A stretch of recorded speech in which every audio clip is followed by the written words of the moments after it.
Theron, you would, automatically presume, or in that movie, let's remove that movie from the scope of memory. Okay. You'd be like, gorgeous girl. Yeah. Like you look back at like prime movies, Aeon Flux, fucking, when she wasn't like a superhero or anything, but in Devil's Advocate. Yeah. Beautiful woman. Yeah. Beautiful. Dude, even in Arrested Development, like she was in, was it season 2 or season 3? I think it was season 3.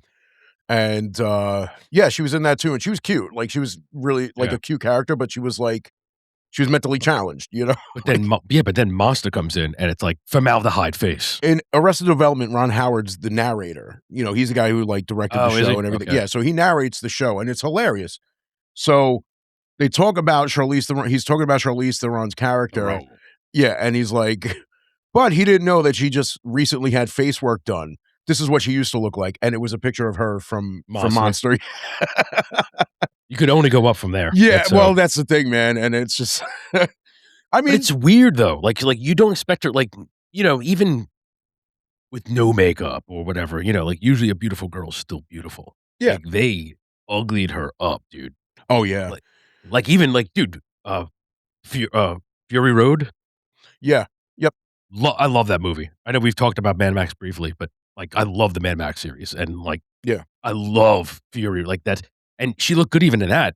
Despite the one arm and the fucking painted over the head, and the Sinead O'Connor Chrome Dome thing. I don't mind a woman with a bald head though.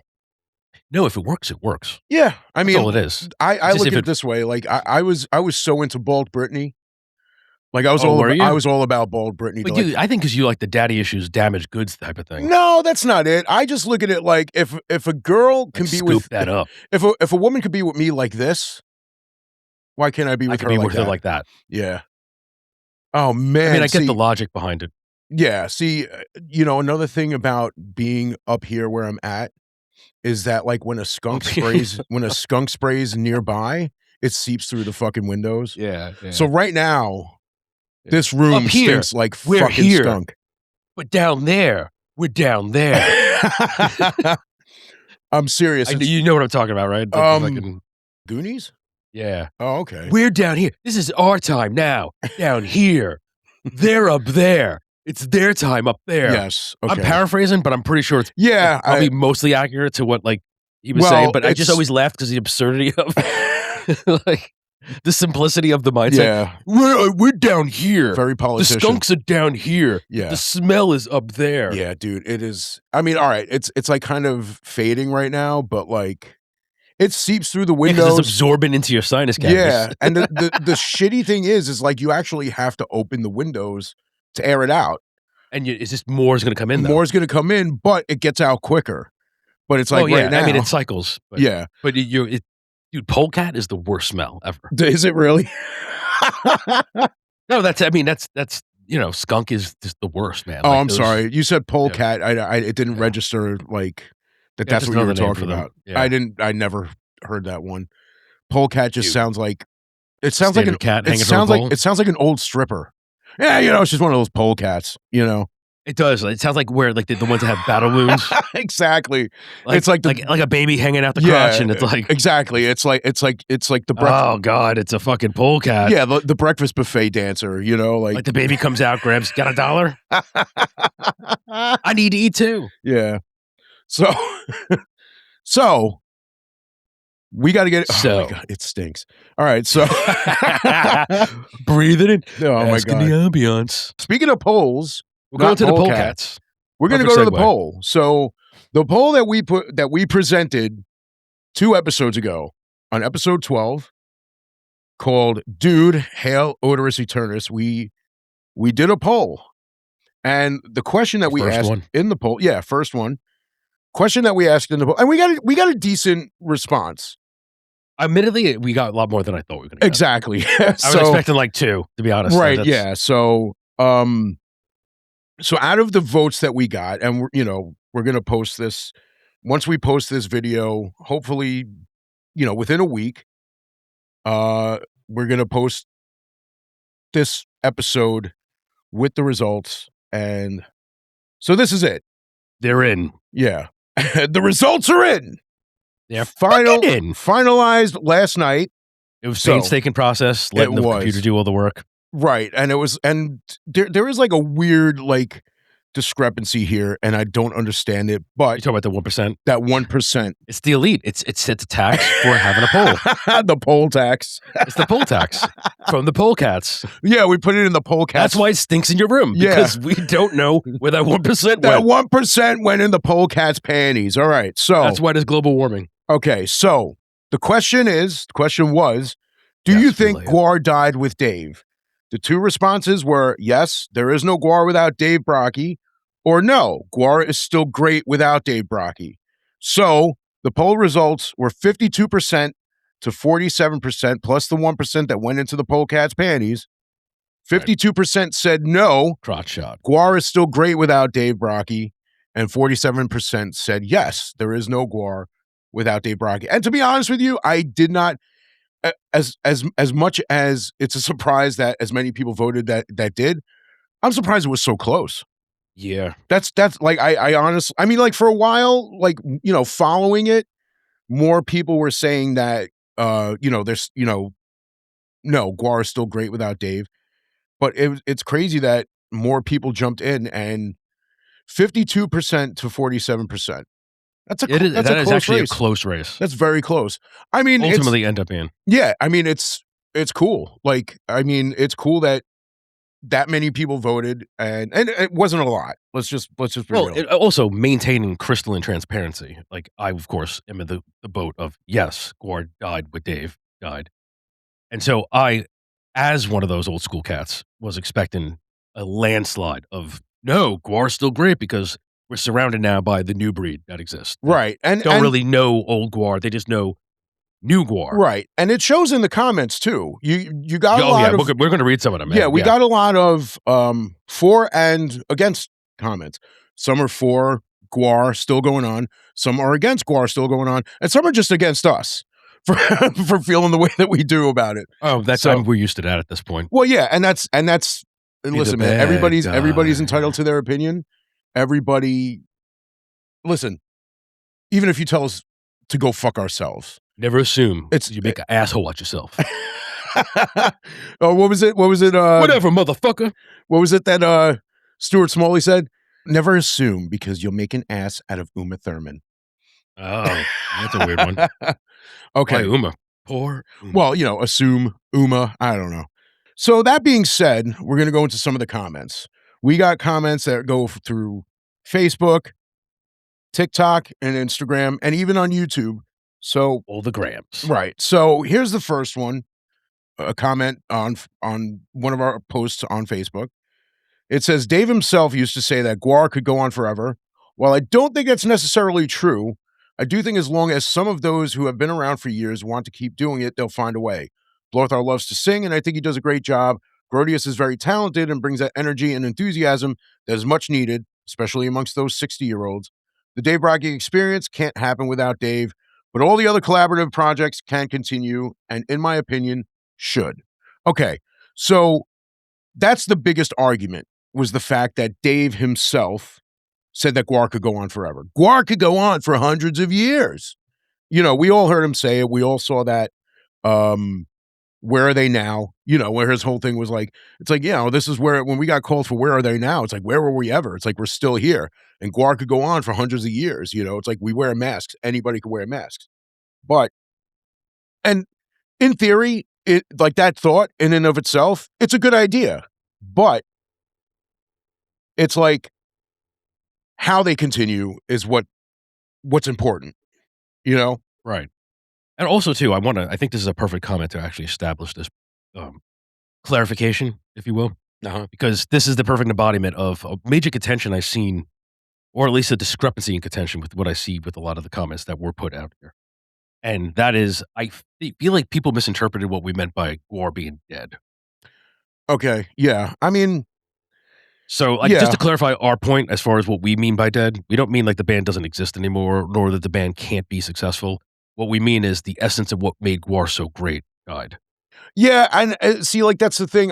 There's a difference between that. Right, I just want to exactly. And yeah, I feel like maybe it was left, you know, in ambiguity, so people just kind of automatically just ran on the defensive to be like, no, fuck these guys because they're still great. I'm like, I'm sure they may be great to you, but it's what we mean is what made Gwar so great for us with Dave Right, is and just completely gone, not just because Dave is gone. right, and the reason That's the key. right, Yeah. and the reason that it was worded the way we worded it as far as Gwar being, Gwar died with Dave, because that's like one of those sayings that people generally use when a prominent figure in a band passes, and it's like, okay, well, the band died with Dave. Well, The no, band died with it was Dimebag. The written in band generality, which is Yeah, understandable. Like, right, nobody sat there and really goes, "Oh, elaborate." It was just a poll. You're not gonna sit there and write, like, a paragraph for a poll. It's right. something simple, short, Yeah, and of course, it leaves it can be lost in ambiguity because of that. And so I just wanna I just wanna clarify for those that are watching that commented here, we weren't specifically talking about that War can't exist and can't still play shows and can't be successful in their own right. What we mean is the essence of what Gwar I'm repeating myself one more time. The essence of what made Gwar great with Dave was completely gone, not just because he's dead, but there's a massive, noticeable, discernible difference in quality since he's been gone. right, and that's the important part, like, the That essence. yeah, I have to I'm belaboring that because that's my contention. You're like, you and I, we both agree on that. It's Right, just not the same band, and not just because Dave's gone. Like, I have to right, bullet that yeah. home over and over again. Dude, I'm not just exactly. bitter because the singer's dead. I'm all for moving on. This is a band that can move on because of how it's constructed.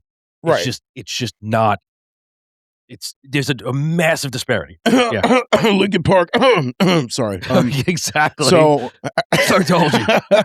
but see, like but see, like, that's another band that people say, well, Lincoln Park died with Chester. It doesn't mean that the band isn't continuing. The Right. essence of what the band was with Chester while Chester was alive, what they did, it's unmatched. Right. And it's And like, you even in all fairness with them, just to add this point, you could tell Limp Bizkit I'm sorry, Limp Bizkit, Linkin Park, they phoned it in. They're not yeah, trying to replicate yeah, what they're doing. They're just trying to continue making money as a band. So, you can tell that's why they have this chick now who I have my contentions with, but same. it's you could tell that they don't care. They knew they're not sullying, the memory of Chester. They're just trying to move on. And they're Right, not even right. trying because you can't fill those shoes. So you're just taking this Kmart, singer and then putting it out there for the world because it'll make money regardless. Yeah. So it's a very different aspect in regards to Linkin Park than it is with Gwar. Right. But But the thing is too, it's like her, no, I know. You We know? can go on for an hour with this. Oh, This is going to deviate from the absolutely. topic. Yeah, but the point We're just is, using it as an example. it's like when a band wants to continue and they want to continue with a singer that isn't exactly like the person who left or the person who Right. died. I understand that. It's like, listen, we don't want somebody in the band who sounds exactly like the last person we had because A, person's gone, especially if they've died. Person's dead. This person's not in our lives anymore. If we hear somebody who sounds just like them, knowing that that person isn't here anymore, it can be painful. Because I remember hearing, and I don't know if this is true, but Jimmy Page kind of, lost it when John Bonham's son was playing drums with him, and he like, I wouldn't say he lost it, but this it could be a rumor. Never like didn't think this would ever come up in a conversation, so it's not like I, you know, Googled it to make sure it was true. But he had some kind of feeling about it because he played drums exactly the way his father did. So to him, it was like, yo, hold on a second. Let's chill for a second. Like, you know what I mean? It's like you get that kind of eerie It's feeling hard to when, take. A yeah, little it's close to hard to home. take. It's like, yo, man, hold on a second. No, It's a little you too know? close to home. Yeah. So, Well, also too, I want to extend an olive branch in regards to a little magnanimity towards those hardcore fans that have massive ire for us because we don't like the new Gwar. Superficially, on paper, Mike Bishop is a great fill-in because he has history. Great voice. I don't hate him from his past. Loved him as Beefcake. Hate him as the lead in this band. yeah. I just, as Blothar, he is just like, I mean, eons away from the level of performance and Yeah. magnetism that It's not the Dave same. had. Yeah. It's not the same And I wasn't, showmanship. and nor was I expecting him to fill those shoes in. What bothers me is that it's so far from it's too far from me. That's why I'm Right. out. Yep. It's I just don't. He doesn't have the presence. You look at him now, and I'm going. He is a great bassist, great voice, great second man. Right. Terrible front man for me. Yeah. That's just once again, my opinion. Feel free to scream and gurgle blood in your mouth from how much ire you have at what I'm saying, but it just doesn't do it for me. Well, Knock yourself out if you like it. Yeah, and this doesn't change anything at all, but he did have his own band, and I'm still not 100% sure on how to pronounce it. It's either Keepone or Kepone. It's Kepone. Keep it on. Yeah, Keepone. No, but it's Kepone. I think it's the name of the town or something where they formed or something like that. What was it? KAP? Kepone. Oh, okay. And Bishop was the front man, but he played bass and sang, and it was, it was like rock music. It wasn't. Yeah, but dude, you and I loved him as Beefcake. Yeah, and Pussy Planet, the songs he sang, Eat Steel, and all that stuff. Yeah, awesome. But even with Keepone or Kepone, however it's pronounced, that first Gwarbecue where Lothar was introduced, they played. Keepone played, Capone, whatever. Sounds like a watch. Like, hands off my Kepone. Yeah. I just got it. Look at it dirty. But it's like fronting a band like that, where you're the bass player, singer, versus being the front man of Gwar. Two different things, completely. Oh, yeah. 100%. Yeah, because like if he's himself on stage with the bass, Keepone, Kepone, whatever, cool. Like it's good music. I think I got one of their CDs off of eBay or one of the Gwar fan pages, but like it's good music. It's not bad music. It's stuff that I think even you would dig, And I don't mean that in a bad way, obviously. I mean it's just shit that you and I would listen to and like. It's not heavy. It's not like super heavy metal. It's not shock rock. It's just rock music, So do you want to read the next comment? Actually, perfect segue for the next comment. So this comment, very terse, direct, and in my personal humble opinion, I agree with. Gwar didn't die when Brockie did. It just got a huge downgrade. Boo!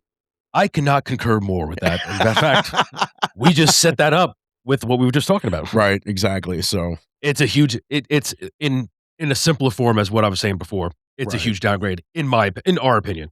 Right. Once again, not reproaching people that like this. I get you like it because if you're indoctrinated to Gwar now, you're never going to appreciate the old Gwar. Exactly. It's just how it is. And there were a few people who commented that they got into Gwar more recently, when they got a little more commercial. Despite what anybody wants to believe about it, they are more commercial now. A couple of comments saying like, yeah, I got into them at this age, and it's like you do the math, it's like, okay, that's when Lothar first came in, or that was within a year when Lothar first came in. I saw my first show in 2017. It's like, okay, Dave was gone by that point. Dude, first impressions, that it's very real, man. Like when you get into something, and people will herald that in which they initially got into. It's a very difficult task. Not impossible. A lot of people can do it. I'm for one, definitely one of those people that have gotten into something when it's changed, even though I initially loved the original, whatever. Right. Yeah, exactly. It's like, there are certain bands and there are bands that I got into after singers changed, but I'll always go back and listen to the original. Right. If I like it, I like albums. For example, first albums, right? Like Static X. I love Static X. One of my favorite bands of all time. Wisconsin Death Trip, the first album, blew me away when I first, listened to it. Listened to it a million times, and it was my favorite album, no matter how many more albums they put out. But eventually, the third album, I think Static Zone, if I recall correctly, that ended up becoming my favorite album. So in other words, you can break out of that paradigm. Oh, yeah, it is possible. There's no question about that. But there, I've mentioned to you the band Fit for an Autopsy. I got into them by their third album, I think it was. Yeah. Where they got a new singer. So I listened to it. I love the album. So I was like, okay. I was talking to my buddy about it. He's like, yeah, there used to be a different singer for like the first two albums, I guess. And I bought them, and it's still good music. I still like it. I like, tend to side more with the newer singer because that's when I started listening to it. Right. But there could be people who say, no, they're not the same with the new singer, and that's fine. It's also too that like let's be fair in that same regard. People that got into Gwar now only have to listen to two albums, where if we're trying to push them to expand their horizons and listen to old Gwar, they're not going to go back and listen to eight plus albums. They're just not. A lot of people just say, I'd rather just listen to what this is because I'm comfortable with this. I understand, and I understand that, and I would never fault anybody for that. Right. You know, it's all, you know, it's the flavor that you savor when you first savor that flavor. Right. So here you got another OG scumdog slave, as he calls himself. Gwar, in my opinion, is still great and going hard, but transformed when Brockie died, though not to my liking, since I'm an OG scumdog slave. And that pretty much echoes the settlement in a little more detail than the prior one. Right, yeah. Which, once again, we talked about this during the Gwar episode. That's Yes. okay, so we'll go to this one. Gwar is still cool, yet Brockie was the center stage entertainment value. And Pink Pony Girl, or whatever it is, it's a sad representation for Gwar. Gwar is now mainstream. Good for them, bad for the old age fans. Only my opinion. You can have yours too. Pink Pony Girl. Well, yeah, Pink Pony Girl. I don't think that's the actual name of it, but that's that last AV Club song that they did. So that's, I guess, I mean, listen, this person might not have been in tune to like the whole AV Club thing up until this point, and this might have been the first one that he saw. Pink Pony Girl does sound like an ex-polecat. Well, that's the thing too. I like, it's not actually Pink Pony Girl. I gotta remember the name of the because actual it's song. that song. Because I watched it. We want, you know, I always watch. Like, whenever the AV Club comes out, new ones, even with the new version of Gwar, I'll still watch it. Pink Pony Club. It's so the Pink Pony, chick, that weird chick that had her tits hanging out at a fairly recent event. Oh yeah, she has a weird name. I don't remember her Chapel name. Roan, is it? Yeah, yeah, the one who had, the one who had Chappelle Roan or something like that. Whatever the fuck it is, man. Remember that fucking award ceremony? She's out there, her tits are fucking out. I'm like, right. Is this the new thing now? Yeah, well, I mean, listen, man, people gave Sydney Sweeney shit about it. Who got their tits out? Yeah. You. Who got the tits out? You. Just get ballless pants. You just have when she walked right out, her titties went jumping. Hey, yeah, yo. Eyes up here, ladies.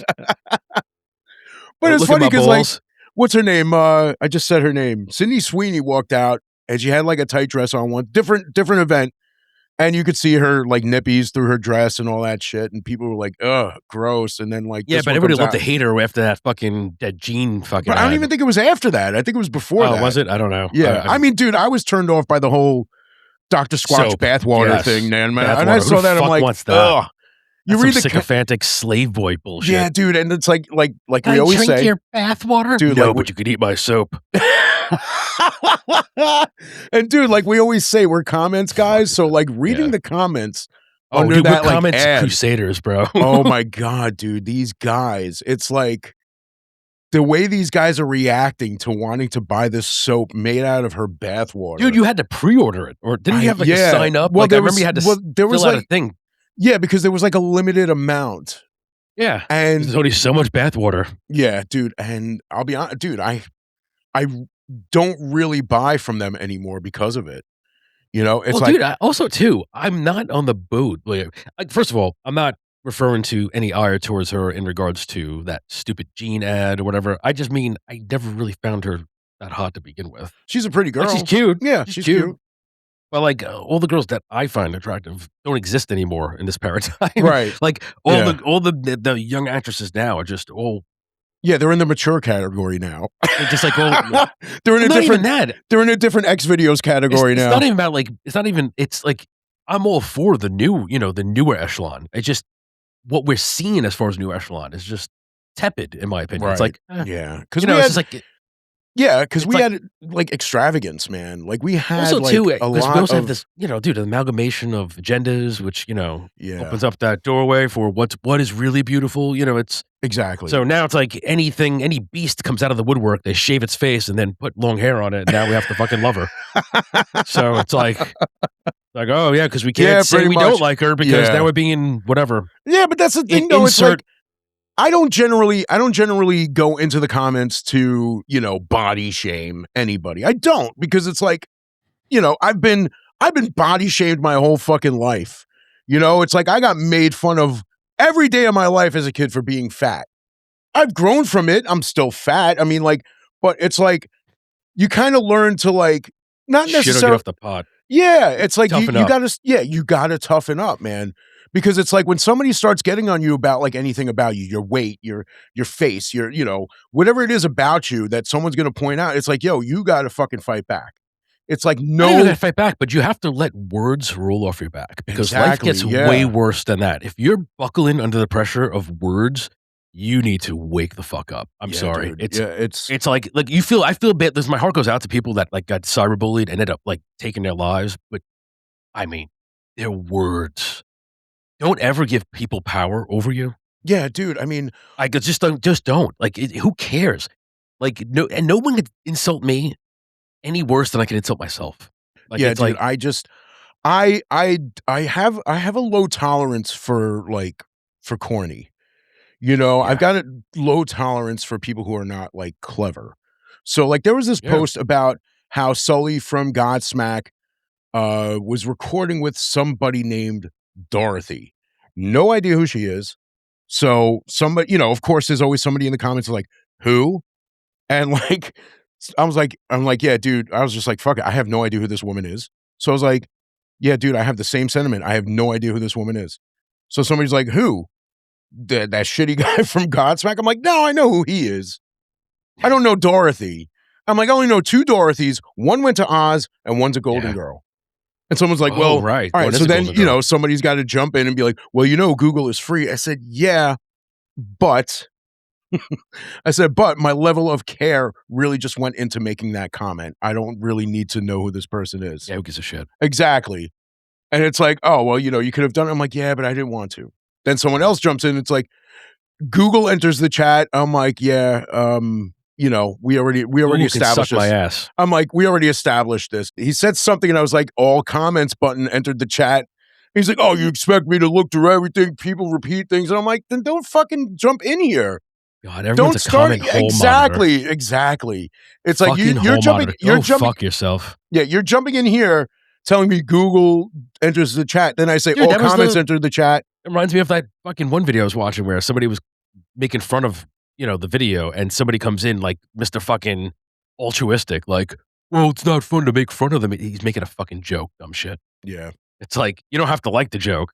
You know, you can debate if the joke's funny or not, but it's like. Exactly. And that's what I always say. It's like, if I make a joke and people don't find it funny, it's like, it's still a joke. It's just not a funny joke. It's just not a funny joke. You can't lambaste, like people want to reproach everything that they disagree with this badge, like this whole modern Karen badge of like altruistic superiority. Like, it's like, dude, go fuck yourself. Right. Anybody can say whatever you want. You don't have to like it, but you sit there and try to like piously go on the comment thing to be like this arbiter of fucking justice. Yeah. Dude, eat ass. My favorite are the ones who have to like give you their credentials before commenting. You know, as a single one-armed mother of two, I can honestly say that when a Carrying child, both children is very difficult. Yeah, exactly. It's it's like how is like it's like you don't have to. What's your point? Exactly, dude. It's like there's certain things that you don't have to explain to people. You know, it's like when I get in the comments and I actually decide to engage in commenting or responding to shit that people are saying, I'm like, what is this person going to sit there and type to me that's really going to break my fucking day? Absolutely nothing. You know why? Because this person, like unlike myself, had to sit there and think about something they thought was clever to respond to me with. Me, I'm like that, bro. You know what I mean? I got that shit. Dude, what about the people that flex secondhand credentials? Like, you're watching a video being flooring being put in, and it's like, you know, I've been watching flooring getting put in for 20 years. I've never seen it done like that. It's like, bro, you've watched flooring. Oh, dude, it's like getting into the whole sauce and gravy argument among Italians. You know, it's like, well, you know, why is there an argument with Italians? It should be unanimous. It should be. It should just be everybody says it's sauce. But it's like you get the people like, well, my grandmother from Sicily says it's sauce. My grandmother from, you know, Agrigento, Sicilia says, oh, it's sauce. You know, well, my great-grandmother from Staten Island calls it gravy. Yeah, there's a reason she's from Staten Island. Yeah. So I'm like, okay, both of my parents are from Italy, Sicily. They both call it sauce. It's like, well, you know, I don't know anybody that would call it gravy. Well, you know, outside if there's meat in the sauce, it's gravy. So if there's meat in the sauce, it's gravy. If you put like if you put like meatballs in it, or you put like the ragu meat, the So if sausage in ground it, beef is in the sauce, that's it's now officially bolognese. gravy? I mean, no. Like that's that my response to that is no. It's sauce with meat. It's not gravy. It's sauce with meat. That's it. So Basta. if I have like a bowl of soup and I pour milk in it, is it now cereal? Yeah. Like, what the fuck are we doing here? Exactly, What is this man. logic? Exactly. Yeah. I Just the never mental understood that logic. gymnastics is like, And it's such a stupid argument. It's a dumb fucking argument. It's ridiculous. Because anybody who calls it gravy is obviously wrong. That's what makes this a ridiculous yeah, no, argument. in my opinion, it's inarguable. Like it's It sauce. makes no sense to me.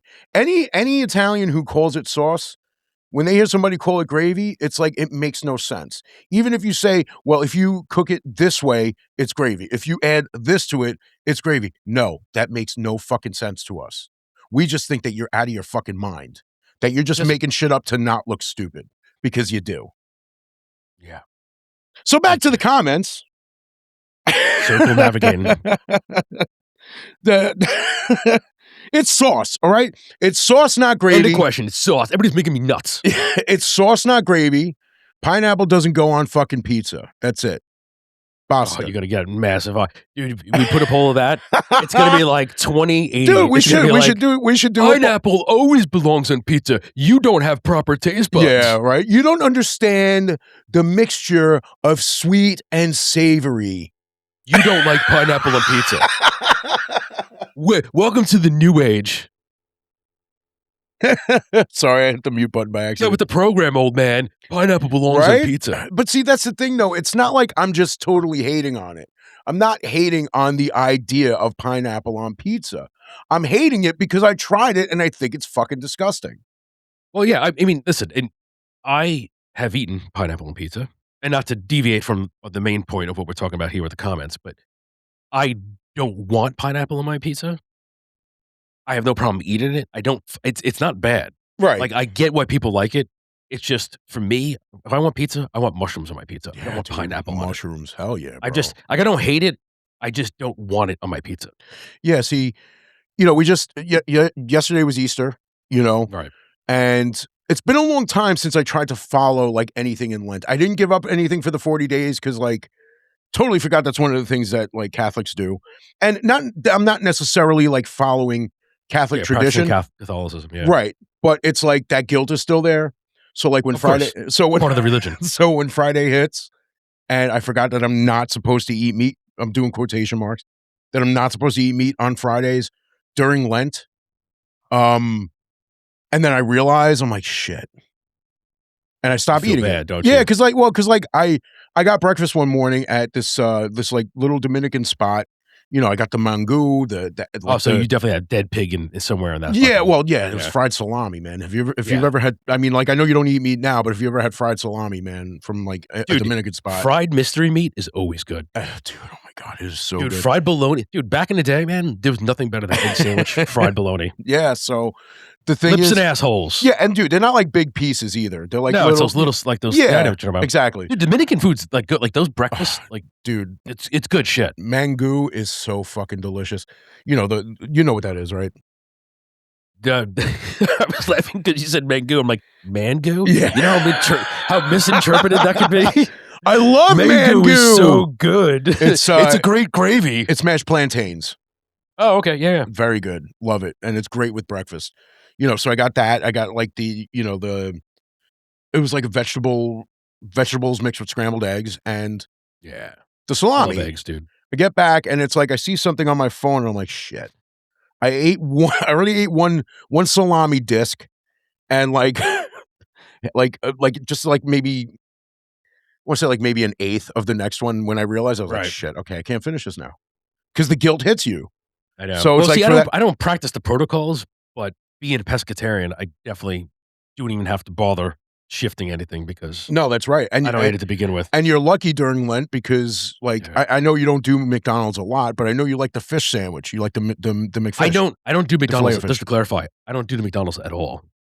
Oh, okay. I thought you once in a while like go for their like filet of fish sandwich. No, I do that with Burger King. Oh, okay. My bad. Now I know what conflating is, I get it, like the conflation. I've said that the only thing I could get if I go to McDonald's is the fish sandwich. Gotcha. Okay. Not But the that you problem is would. well, exactly, only because I just find don't get me wrong, I'm not singing the praises of Burger King. It's another fast food chain. Right. It's just as much garbage as anything. But to me, if you're doing the pyramid, the head of the pyramid is McDonald's as far as just evil, satanic, minced human, baby products. Yeah. Like they are the worst offenders to me. I'm not saying everyone else are heroes. I'm just simply saying that as bad as everyone else is, there's no one worse than the quality of food at American McDonald's. That's why I won't even eat a fish sandwich because it's going to be probably some kind of like mashed up homeless person. I don't know. I don't. But it's so good. Well, I meat mean is murder, and murder tastes pretty damn good. Well Yes, it does. No, I mean even like the fish though. It's like because like with them, right? I like French fries. I'm a potato guy. I like Love French chips, fries. crisp as the British call it. I love potatoes, fries. I couldn't even go to McDonald's and get fries, like I said before, because they cook it in beef tallow. And right now, I Yeah. think it's even like a mock tallow. I don't think you have to even spend the money on tallow anymore. I think it's like an artificial beef flavor. So it's probably lab beef flavor.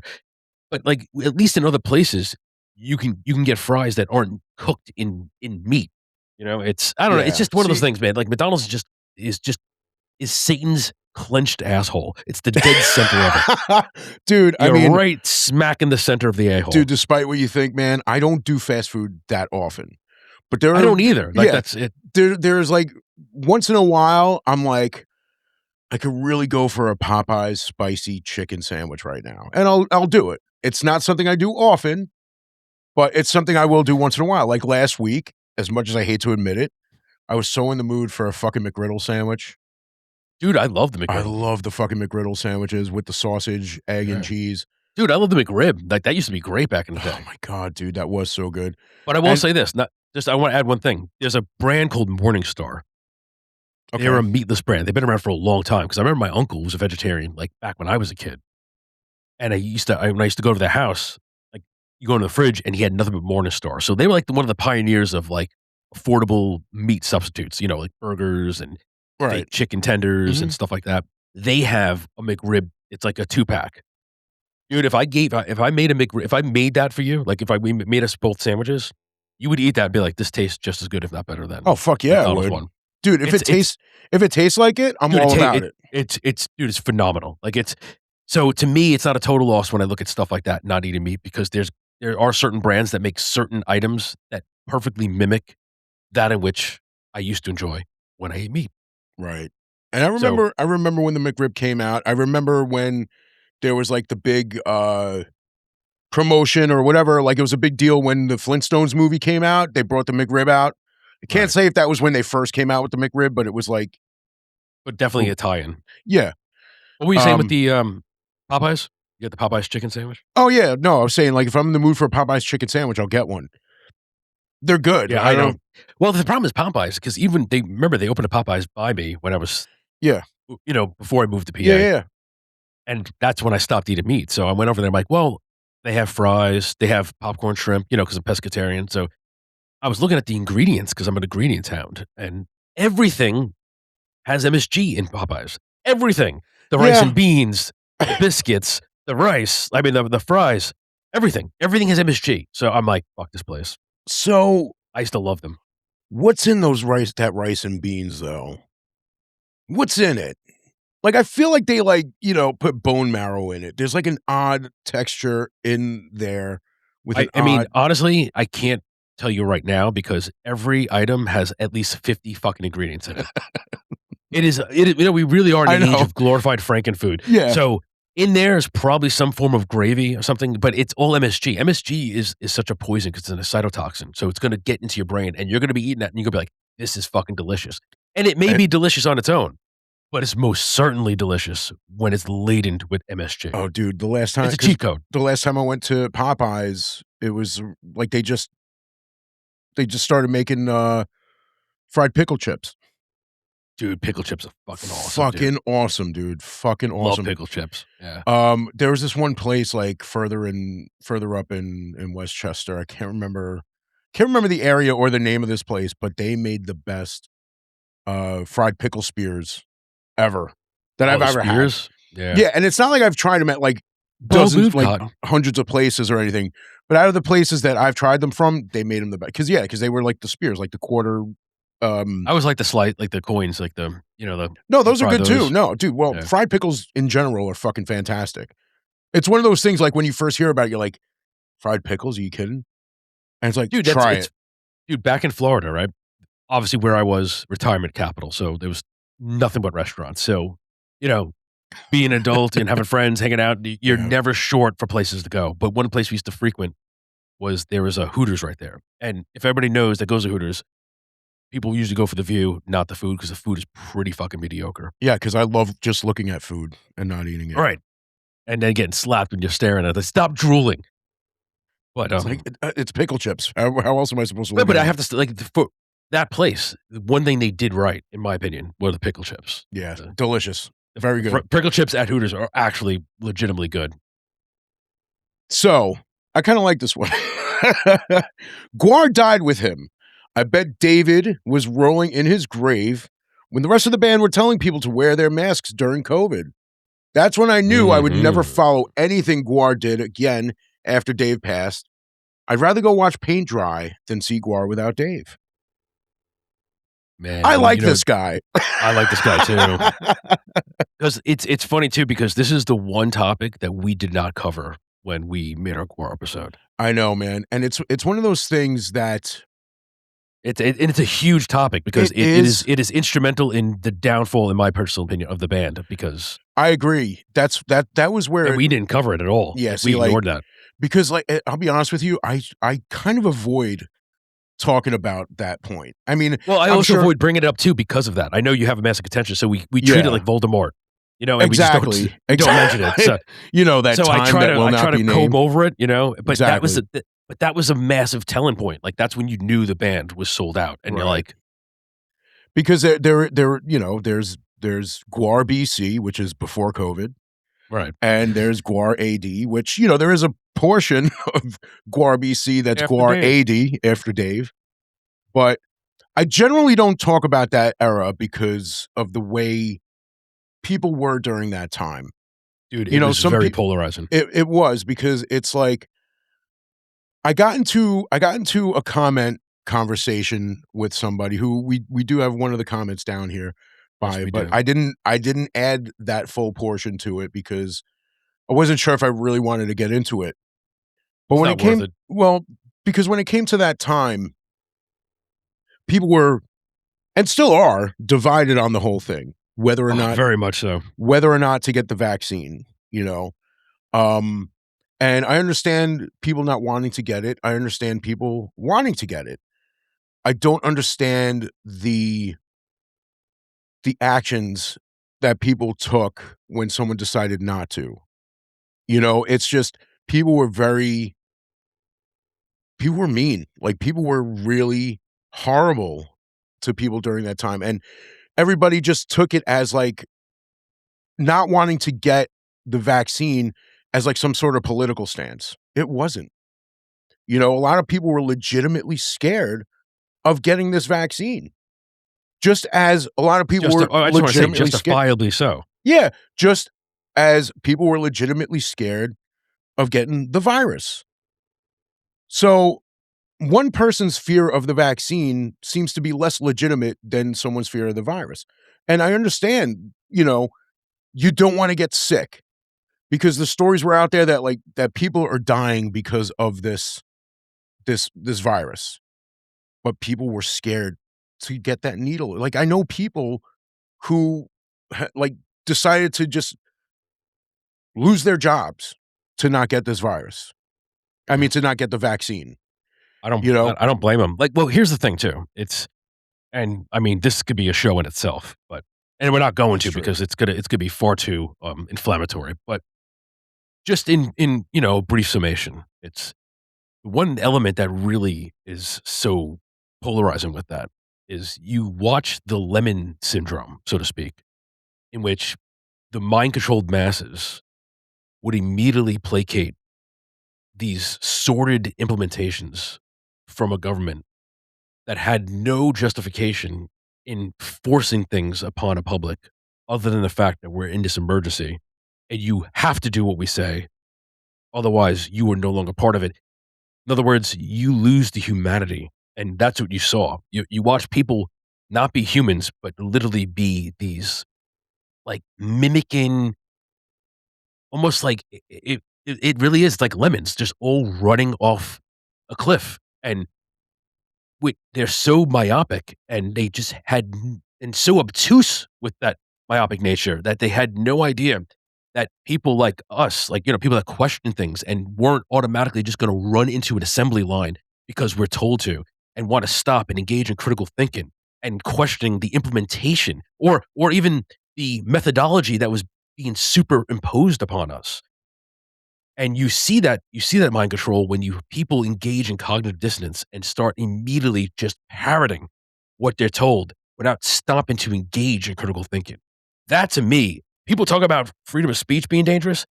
Just doing whatever the fuck you're told is the most dangerous activity you could engage in because it will lead to your own demise. Because those that are implementing that don't give a fuck about your best. They don't Yeah. care about your best interest except for their disclaimer that their best interest is your best interest. And it's all Machiavellian and it's all stuff that you have to stop and question. Well, And I yeah, have nothing else to say in regards to that. It's one of those things. It really it fucked me up, dude. That whole time No, fucked me up. dude, I know it fucked you up. Like you went through the emotional grinder, like the meat grinder with that. Yeah, because And even to this day, you're still not fully over it. Oh, you're absolutely right, dude. You're Like absolutely right. it's still affecting you even to this day. It is, man, because it's like because that whole time actually happened.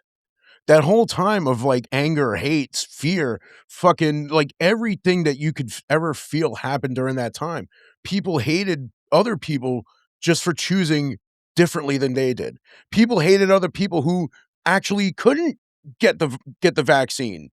It's like, look, it's like, oh, like I wanted to go to New York Comic Con. I had done it for a few years, and it's like I bought tickets, Oh, and the it's pass, like, right? and it's like, Yeah. and it's like, okay, well, listen, you know, it didn't say when they first sold the tickets, but No, but after it's that, on later. right, that you had to have, your vaccine pass, and I'm like, what the fuck? Because it's like me and my buddies were gonna go, and it's like, that's not cool. Yeah. Like, I'm like, all right, listen, I just want my money back. They're like, oh, well, we don't actually give you your money back. You Yeah, have but to see how sell it through this obdurate the system website. is? There's no Right. question. You can't question it. It's Right. like you either accept it or you don't go. Well, there was a whole like argument back and forth on Twitter because people were like, look, my doctor told me that I physically cannot get this vaccine. So I'd rather just get my money back. And it's like, oh, well, if you're so sick, why would you even go anyway? And it's like, how are you going to fucking say that to somebody? How are you going to say that to somebody? You're sick. You should stay at home anyway. You have fucking underlying health issues. Don't have a life. What the fuck? Like, that's the type of shit that pissed me off during this time. Because, dude, that's the Pavlovian response. When I hear that, all I hear is Exactly. And these people are fucking sucking the dick of New York Comic Con. This fucking company, this whole fucking organization that's taking your fucking money to go to this fucking convention and you're fucking sticking up for them. It's like if somebody can't go because they don't have a vaccine. Dude, it's Stockholm syndrome. Right. You can't get a vaccine. Listen, my doctor said I can't get a vaccine. I just want to get my money back. Well, you shouldn't get your money back because you should have known better. Oh, why would you go? It's like, dude, you got your fucking ticket. You got your fucking vaccine pass. You're going to the fucking convention. What does it matter to you if this organization gives this person their money back? How is that going to change your fucking life? Why does it bother you that this person has gotten fucking dealt a shitty hand, can't go to the fucking convention, wants their fucking money back, and now you're saying, as someone who paid money to go to this fucking thing, that they shouldn't get their fucking money back. Fuck you. Also, too, I want to add one point to that. For everyone watching and everyone else part of that, you're just as much a part of the problem as the ones that started it because none of these companies, none of these organizations, all these industrial powers would have this power if you didn't give it to them. You allow this to happen. Think about this. If everyone just turned it back and went, we're not doing this, guess what? It wouldn't happen. But when these companies, you keep like a wood chipper, you keep giving him your money, your acquiescence, your time, your attention, your soul, your blood. You stand in line like good little bitches. What do you expect to happen? It's only going to get worse. And you're looked, and that was a very like dividing line. You watched how many people do not think at all. They just follow orders and they don't even understand the orders in which they're following. And then you watch the hypocrisy and the contradictory nature of everything that comes out from them, from the authorities. And then just deny it, and then everyone still defends it. And it's just it's a wild time because you look at that, people complain. Everyone has a right to complain, but you don't have a right to be justified in your complaints when you continue to financially support them. Because all institutions are only as good as the power that they're allowed to usurp from the people. People run everything. In other words, everything is only as efficacious as it is allowed. You allow it, it's going to happen. Evil's going to be evil. It's not their fault for being evil in the sense that they're going to do what they're going to do. Politicians are always going to be corrupt. Organizations are always going to look out for the bottom line and how to milk as much money as they can. But when you continue to support them, don't act surprised when things get worse because they will get worse. Because the more power you give them, the less that you have and the less say you have. It's just, I'm not even speaking anything that's intrinsically complicated. This is very simple in nature. And there's no excuse. You're just as culpable. You can be angry. You could have as much ire as you want. It could be unbound. But if you continue to sit there and give your money to it, what do you expect? Exactly. And It's never going to change. Yeah. And it's like everybody's got balls, everybody's got conviction until somebody's dangling in front of their faces something that they want. It's like, oh, you Right. want to And go, then it all goes out the window. you want to go to concerts again? That's why we have iPhones. Exactly. You want to go to concerts again? Well, this is what you're going to have to do if you want to go to concerts again. And did people You complain? Some did, but they complained while they're waiting online, while they're going Exactly, man. And this is what I'm getting at. Some people just said, fuck you, I won't do what you tell me.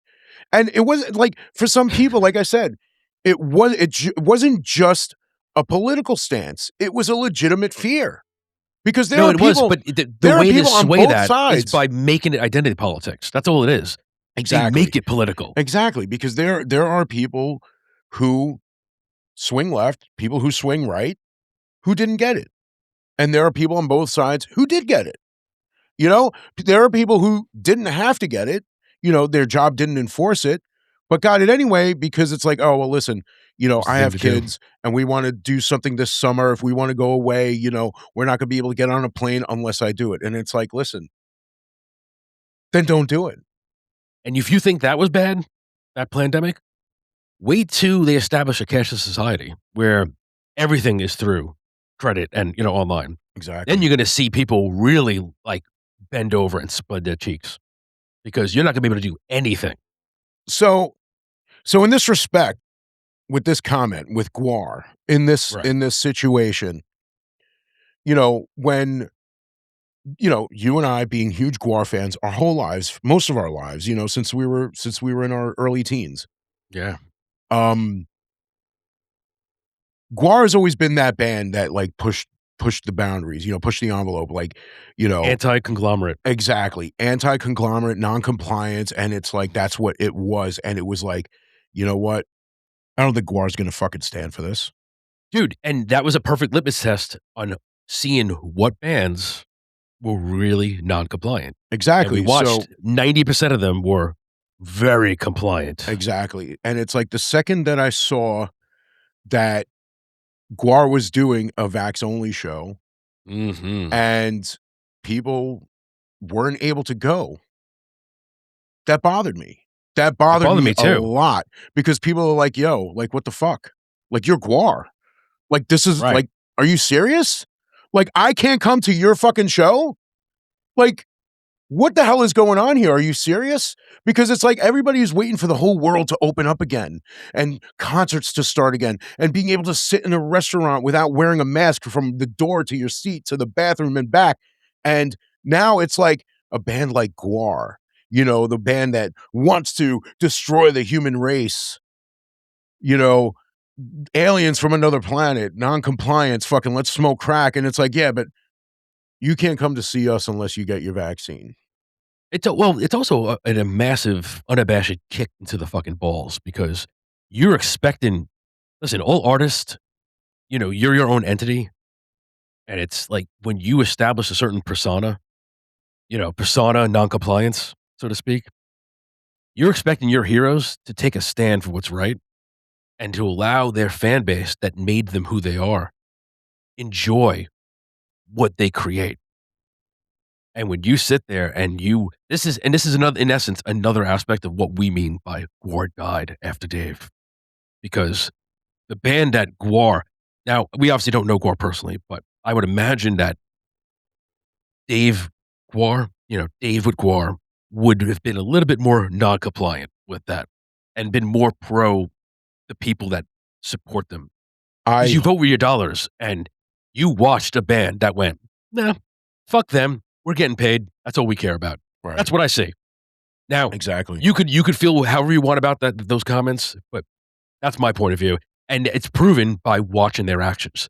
You judge a tree by its fruits, and those are some rotten, compliant fruits from what I fucking saw. Well, dude, and the honest truth about that, and it's still, like you said, it still Disgusting. bothers me to this day. Oh, dude, was it's hideous. that that fucking killed me. Like that really destroyed me. Knowing that they're doing this shit that every other band is doing, and it's like, all right, listen, we're having a show. Oh, fucking awesome.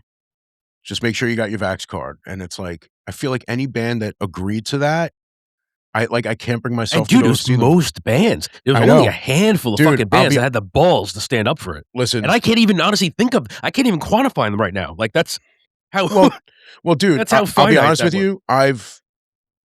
I've only been to 2 concerts since Right. then. Since that whole One was because I bought the tickets. The show was supposed to be in 2020, and it rescheduled for, I think, 2021, maybe 2022. I can't remember. I think it was 2021. And the other one was a free show. was that the You know, Guns? the one that the ticket, yeah, the ones that the tickets were for 2020 that we went to see them in 2021, that was for Guns N' Roses. Yeah, it was the Guns one, yeah. And then my buddy, like a year later, got comped tickets to see Ghost with Mastodon. And dude, truth be told, when that whole time happened and they were closing concerts down and closing everything down, I said straight up, I said, the one thing I regret is never seeing Mastodon. So when I got the opportunity to see them, I'm like, I'm going. Yeah, sure, I'll be there. I definitely Dude, I will would have go. gone for that show just for Mastodon. Yeah, dude, Mastodon was I'm not a Ghost fucking fan, but awesome, dude. well, I'm Mastodon's a so great glad band, that I dude. got. And listen, there are bands that I would have liked to see. Like I would love to see Uncle Acid and the Deadbeats again because like the first time I saw them, I was like drunk, and I remember some of it. Not even sure exactly how I got home that night, but I did see them. Time travel. Yeah, exactly. But seeing Mastodon was fucking phenomenal, dude. Like I was so happy that I finally got to see them. And after that, it was just like, people like, oh hey, Gwar's playing at this place. I'm like, yeah, I know. Oh, okay. Yeah. Thanks Good for for letting them. me know. Yeah. It's like certain people I can get into it with. It's like, well, since that time, I don't go to see them anymore. Dude, I can't bring myself to go to a concert, Dude, period. and I told you that back then, and I'll say it again now for those watching. You vote with your dollars, man. That's how you make a difference. It's like for anything like people out there, like if you believe in something and you truly want to stand by it, you have to literally stand by it. Like you can't have ire to a band and disagree with something and then go, all right, now I'm going to go support them. It's like I don't see Gwar now because I don't agree with a large portion of the direction that band went. And Right. And this is it's a touchy subject. It's one that it can be, yeah. I really didn't want to talk about, because it's like because there are people still on either side of it and can hear the words that we're saying and just not necessarily agree with it, but just still don't get it.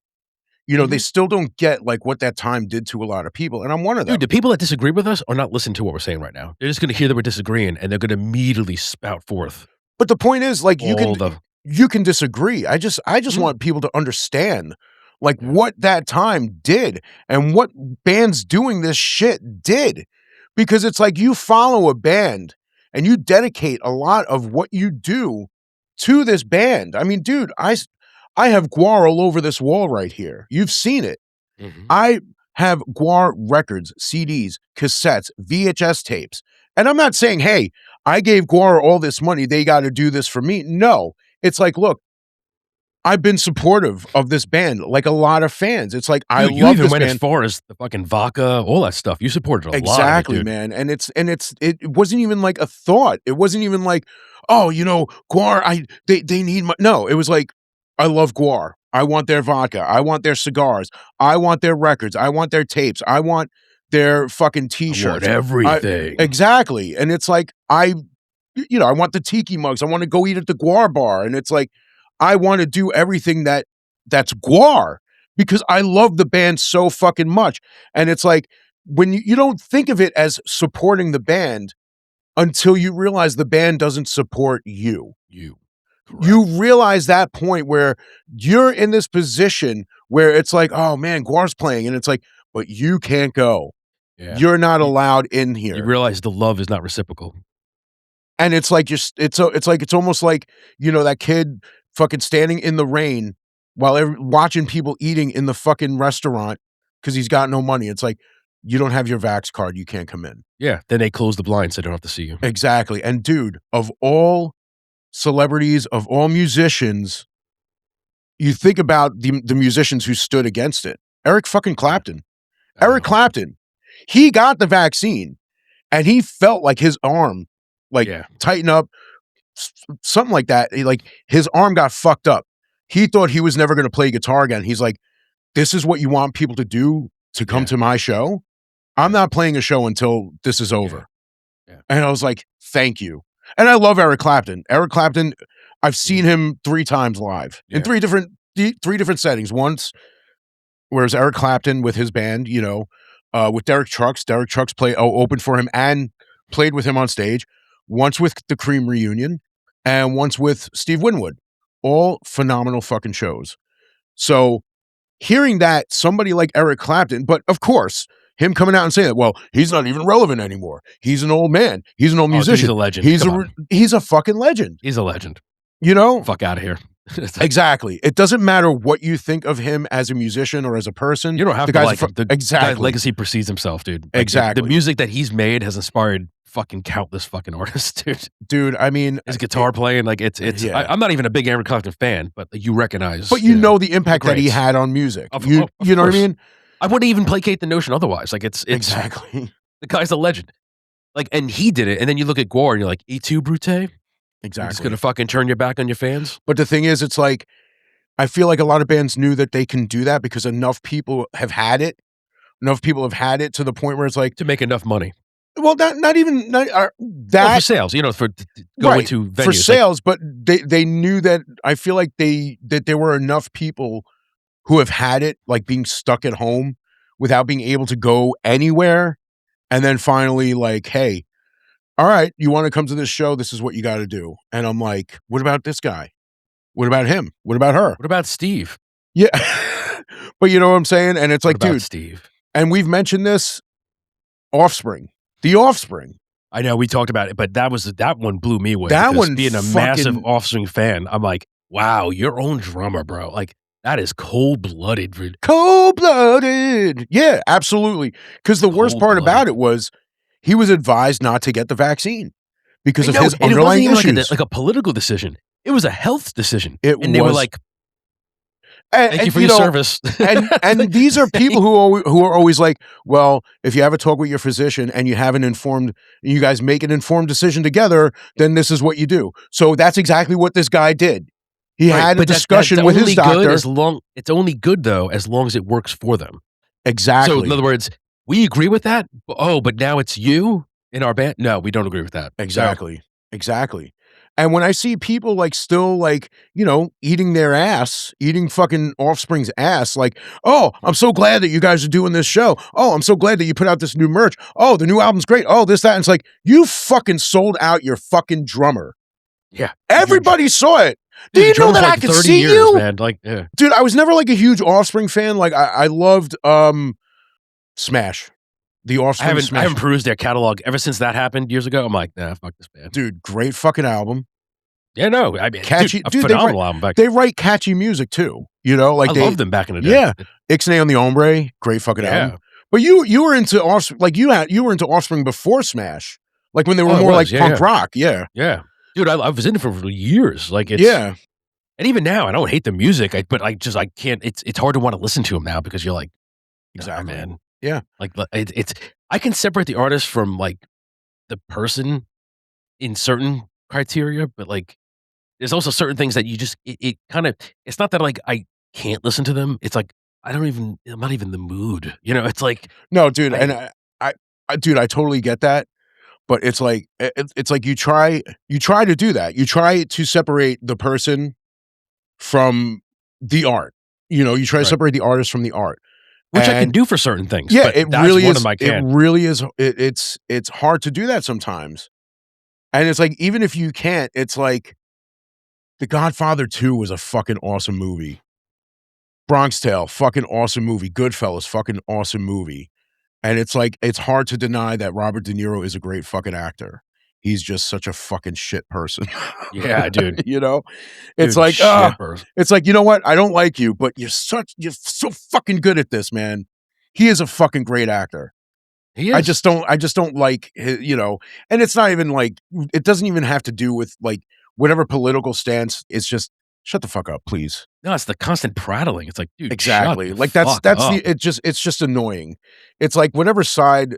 You're not a wonderful mind. Nobody. You're a great actor. Like, I don't want to hear. This is another thing too. Like we've there's been numerous people like what I consider heroes that have come out there and said the same thing. You know, being a celebrity themselves and telling, dude, like they need to shut the fuck, dude. How many times? Okay, you are a major Kiss fan, right? Yep. You love Kiss. I kind of like Kiss. I'm not. Yeah. You know, I've always been like, I'm not a fan. I've never been a fan of Gene Simmons, but that video that I was doom scrolling I sent you made me love him just from that. Yeah. For him being that cognizant and being like, listen, people need to stop talking about fucking politics. Just play your music and shut the fuck up. And I'm like, holy shit, this is coming from Gene Simmons. Yeah. Why do you he's all about the money. Like, yeah. What do you care what I think? It's nobody's business what I think. Just that was the most lucid thing I've ever heard. I never thought I'd hear that come out of his mouth before. Right. But that he gained my respect just for that. Who, Ruffalo Buffalo? Shuffalo on a Buffalo. Ruffalo Buffalo. Who, you know. Dude, he's great. Like but the thing is about Gene Simmons when it comes to that, where you say like, you know, people are like, well, he's all about money. He doesn't hide it. No, I know. I'm saying, like, I've never been a fan, but that almost makes me want to be a fan. I'm like, wow, he's actually fucking, he actually is self-aware. Yeah, well, I mean, dude, I love Kiss even before Gwar. You know what I mean? Dude, I remember coming to your house and you'd be in the kitchen listening that record player, baby. You'd be listening to fucking Kiss. Hotter than hell. Dude, man, but God, one thing gonna leave you well done. I can't do Paul Stanley, man. I wish I could. Dude, I don't know. Paul Stanley, he has a very, very unique voice. Dude, it's funny because when I first heard that song, Jukebox Hero, yeah, I thought that was him. He just sounds like a bootleg version of fucking Paul Stanley. Yeah, I mean, I can see that or hear that. Hero! Dude, but I was going to say the band Lost Prophets, one of my all-time favorite bands. Okay. And they're now have been erased from music, period, because of Ian Watkins, the singer. And that's one where, like, Ian Watkins, because Ian, the singer for him, they're a Welsh band. Okay. Came into prominence like the late 90s. And for me, I can only speak for me. I love them. Like, they were one of my all-time favorite bands. I remember the band. I just don't remember their music. I never got into them. Yeah, you probably, honestly, knowing you probably wouldn't like them. Like, it's just, there's a very unique style, and it's not one that I could see a lot of people that I knew weren't fans of them. I love them. They were one of my favorites. Well, I mean, it's not, again, I don't know their music. And it's not, it's like, listen, I like all kinds of shit. And I'm not saying I would like them. But if they're erased, it's not like it's like, apparently, from what you're saying, I wouldn't even be able to find their music, even if I wanted to listen to it. I mean, some of it's on YouTube, but like, what I mean of being erased, I mean, it's just the existence of them has been expunged in the music community. Well, why is that? Because of what Ian Watkins did.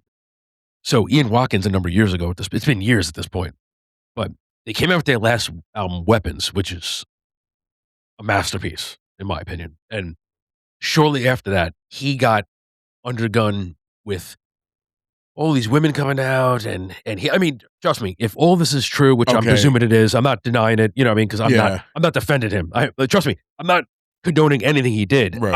I just don't like the fact that the band like, they threw the baby out with the bathwater, you know what I mean? Right. Like, they threw the band out with Ian Watkins, and it saddens me because I still love the music, and I still listen to it. I don't care. Like, but it's amazing how nobody acknowledges Lost Prophets anymore. And because he was found guilty for numerous I mean, like, trying to do sordid, lascivious things, like having sex with a bunch of fans and then wanting to have sex with their babies and doing all sorts of crazy shit. And even when he got put in jail, him still talking to fans on phones and still wanting to do crazy shit. Like, in other words, the guy's depraved. I look at his he's probably thinking he's in the club being famous, but he's not in the club, if you know what I mean. Right. Like, only people in the club are allowed to do that crazy shit and not have to deal with retribution. But when that happened, the band moved on, right? They ended Lost Prophets, and then the majority of the band went on to form another band, and I actually liked that band. It was actually really good. It was like a new wave-ish type of music, and they got the singer from Thursday, which was another great band from back then, and I like that band, but I love the Lost Prophets, dude. Like, and it just sucks that obviously the band is not gonna continue, but what bothers me the most is that the band is just expunged. Like, they act like it never the band never even happened. And to me, I'm one of the few that can separate the artist from the person. I was like, I still love the music, man. I just don't understand why you have to throw the music out. I'm sure people are gonna be like, "How could you? How could you listen to that?" Yeah, that it sounds vaguely familiar, that whole situation. Dude, a friend of mine, she was talking to she befriended someone that lives in Wales. So became pen pals and it became really close. And so naturally I went, "Oh, do they listen to Lost Prophets?" I'm like, "Ask him that." And that person's response, at least that the response that was orated to me by her was, "Yeah, we don't listen to that. We just moved on. Listen to this band." And I'm like, "Well, go fuck yourself. I don't want to listen to that band. Tell me what to do." Yeah. Like, so apparently in Wales, they're like literally anathema. Like they've completely like just literally just erased everything like that band stood for and have created. Yeah, it's like, "I'm out of ketchup. Here, use mayonnaise." Exactly. Like, did I say I wanted fucking mayonnaise? I want hot sauce. No, we don't have it. Here's the white sauce. I mean, dude, listen, I get the point, when somebody does something terribly wrong, not wanting to associate anything that you do with anything that that person did. I get it. Well, dude, it's just wild, man. Like, Yeah, I've it's never seen wild anything that, to that scale. yeah, that it can get like everything about that can Dude, be they erased. became Voldemort of music. Like, you don't mention them, you don't talk about Yeah. you don't listen to them, you don't talk to them, you don't look at them. They truly are lost prophets now. Yeah, well, But anyway, I didn't want to digress today. I just wanted to mention because that is one of those things where I was able to separate the artist from the person, right. despite it being so impossible, I guess, for everyone else. Yeah. I mean, it's And I'm unapologetic. I still love the band. I still yeah. I mean, dude, it's just that whole era, that whole point in time that's dude, just it really is. It was an it's era that it's hard to recall because Yeah. you block it out so much of it. exactly. And it just it's like you said, they were able to get away with it because everybody was given into it. Well, it was Everybody also a wanted test. to It was a everybody testing ground. Of course, that's what I said. I said it's like, "Look, they're just doing this to see how far It's a they can test go." run. Yeah, and Exactly. trust me, they. I'm not saying they didn't win the war. The war's still ongoing, but it was a massive testing ground. They wanted to see, okay, let's implement this because trust me, they're going to implement more. It will happen more. Oh, yeah. It's going to slowly keep incorporating more and more, build up to 2030 and whatever else they have planned. Because trust me, they've got plans. These people make 50, 100-year plans. This isn't spur of the moment. This isn't like football where they do an offseason. They go, okay, let's make this team win. It's deep. They run massive implementation of fucking agendas. I find it hard to talk about that time still, Oh, you yeah. know? Yeah. And I get it, man. Like, it's like I've moved on from it, but I know you're still greatly affected by it. well, yeah, because it's like I still had to work during that time, you know? And I'm not saying I'm better than anybody because like I was still able to like make a paycheck or whatever. Dude, the one thing I will say this, because I as we were talking about this, I'm reminiscing about it. And the one thing I remembered that was so freaky to me, because you know how much I walk. Yeah. walking around the streets, and it's just fucking empty. Oh, Like, you're just seeing, like, every place is closed, and there's only, like, cop cars driving around, and it's just that was a wild scene, man. Like, you almost felt like you were gonna get in trouble just for walking down the block. Yeah, see, when I would take the train to work, I would have to take it down. I would like, I didn't have to, but I would take it all the way down to Grand Central, grab a coffee, chill for a minute, step outside, then go back in and grab the train going back up to my headquarters because it's on a Right. separate line.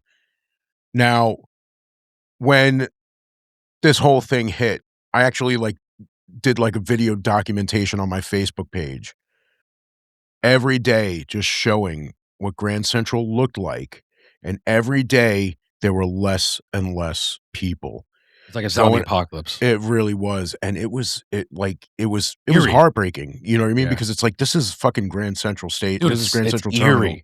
Yeah, it's like, it is one of the busiest terminals in, um, one of the busiest areas in fucking New York City because there are people going through, people who Dude, it's a work. hub, it's a central hub. Yeah, It's people who work, people who are tourists, people who are, It's on their ultimate lunch break. commerce, transportation. Yeah. It is a central hub, and you know how difficult it is if you're filming to clear that area, Yeah, And yeah. to see it literally desolate, like Yep. tumbleweeds rolling past. Like, Right. even the rats were at home.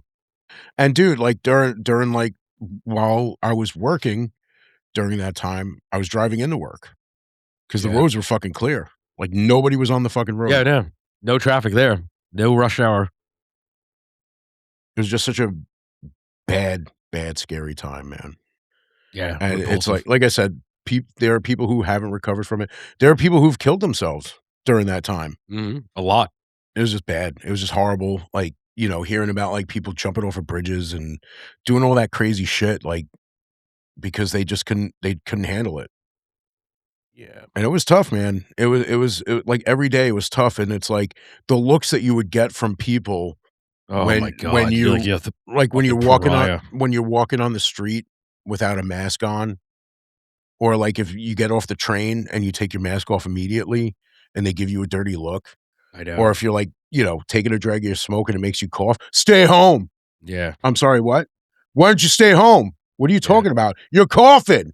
"Well, I was just taking a drag of a cigarette. I'm not sick." "You don't Dude. know that." Mass hysteria, dude. That's the hysteria. Yeah. Mhm. It's that psychopathy, like, it's that, like, the mental derangement that occurs because of the paranoid schizophrenia almost, like, level of of of just absolute abject paranoia. Yeah, it was a shitty time, and people were really fucking shitty during that time. People Dude, they were, like, handled it poorly. very Like, they poorly. handled that crisis as poorly as you could handle it. Dude, it was tough to, like, stay strong during that Yeah. time, because, like, it Very was difficult, very trying fucking. times. It's like, if the virus didn't kill you, the fucking treatment that people gave you did. It's like, we're talking about, like, bands and music and all that shit. I remember just, like, flipping through, like, Instagram. A venue in New York City had a live Instagram video where it was like, I guess the guy who runs the club, or, runs the venue, and a band that was gonna be playing there, and their big announcement was, like, they were all smiles, all happy. "Yeah, we're gonna be the first band doing the first Vax Only show in New York City at this club." I'm like, "Unfollow." As bad as it is, like, not wanting to go to concerts anymore, I know for sure that I would never go to a fucking concert there because. Dude, just the setup for that was like, "Nah, I'm good." Well, dude, I mean, listen, every venue was doing it, but, Like, if like, that's what you're glorifying, yeah, nah, I'm exactly, good. dude. I was like, "You're glorifying this. I don't want anything to fucking Like, do with you." that's a badge of honor for you, then you are a fuckdog. Exactly. At that point, I was close to 40 years old, and I'm like, if Yeah. I start a band and we make it big by the time I'm 40 and you want us to play at your club, it's not fucking happening. And for that reason, I'm out. Yeah, exactly. It's like when you think about, like, medicines that you take or just certain vices that you might have. It's like, it's bad enough I do all that shit, knowing what I'm putting in. It's like, if you don't know what you're putting in, If you that's don't when you're like, know, then you yeah, don't know. exactly. That's when you're like, I don't know, man. But that's enough of that. Because it's one of those subjects where, like, when you talk about something that pissed you off, that might have pissed you off when you were younger, like when you were a kid, maybe, or like even last year. That you still have unsettled, like, anger towards. Yeah, and it just brings that all Unresolved. back, and it just makes you angry. It just makes The you think of that floodgates. time. You feel like screaming, you feel like crying, you feel like breaking shit, and it's I know, just that. yeah, I get it. I mean, fortunately for Yeah. me, I just don't have the anger for that anymore, but I still look back with negative viewpoint. It's just Yeah. I kinda 'cause, like, I went through a lot during that time, you know what I mean? And a lot of shifting, change, emotional, spiritual, shifting. So I was able Yeah. to let a lot of that go, and it's dude, it's not a total loss because you yourself woke up a lot because of that. That's true, It was a and huge catalyst for that. Like, you yeah, wouldn't be where you are now if it wasn't for that. and that's where, like, a lot of my beliefs started coming back, you That's what know? I'm saying. It's Yeah. you would not like, mentally and spiritually, you wouldn't be where you are now. You just started seeing shit happening, you just started seeing people Eye acting a opener. certain way. Yeah, and you're just like, I don't like that. I don't like what you're doing." It's like, we share the same ideas on a lot of stuff, but we don't share the same idea on this one.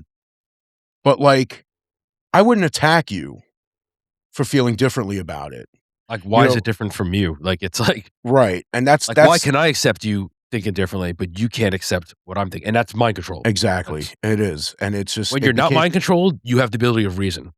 When you are, there is no reason. There's just follow orders. right, and that's what became scary too. It's like, like, Right? what Because it's scary because you saw it on a grand scale. It wasn't just like you're dealing with a couple. You were dealing with an entire nation, entire world, all lined up and ready for their own execution. Yeah. Obviously I'm being hyperbolic in that, but Yeah, like it's still the point is still the same. It's and I wanna thank the person for leaving that comment for getting us into this conversation. or steamrolling into Yeah, exactly, man, fucking that being into said, would you like absurdity. to read another comment? I'll read this one. This is a verbose one, but it's a great question. One solidly answered by a band that tours basically nonstop and has not stopped creating since. Is still trying to inspire noncompliance. Is my family the same since my crazy, drug-addled, possibly racist, loudmouth favorite uncle died? No. Do we still have alcohol-fueled annual family reunions? Also, no. But has Gwar become a slightly less vulgar, somewhat less chaotic, but arguably more commercially and equally culturally important institution? This is all subject to debate. There's a lot to digest to that.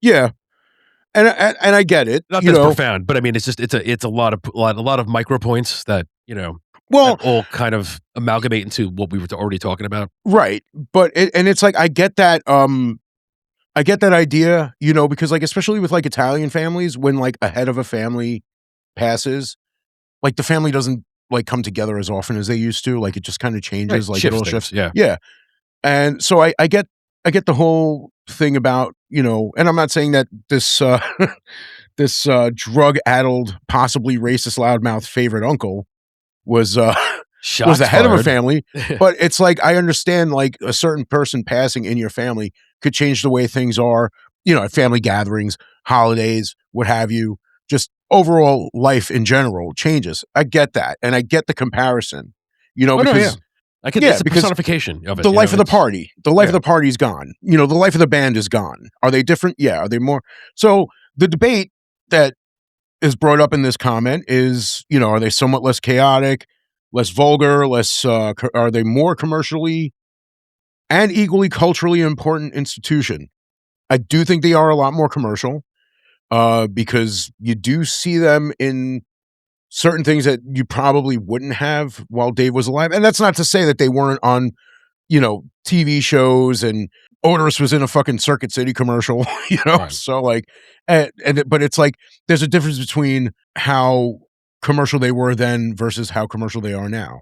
You know what I mean? It's like when you see Gwar putting out NFTs, which is basically something that is non-existent except for on your computer or your iPad or whatever the fuck it NFT is. to me is might as well just stand for scam because that's what it is in my Exactly. opinion. And it's It's like we saw the what I sent you fucking that scam.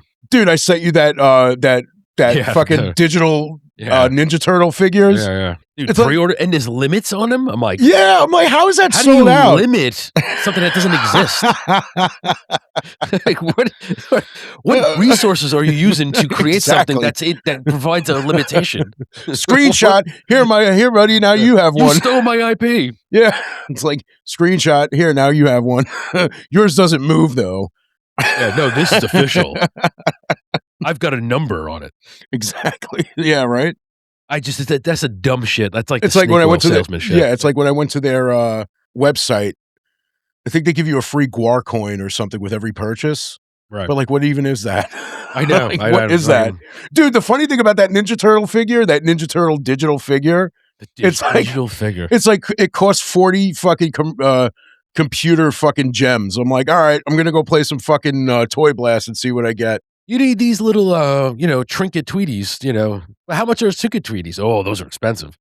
Yeah, right. It's like I could farm them, but it takes like 8 months to, get one trinket tinky.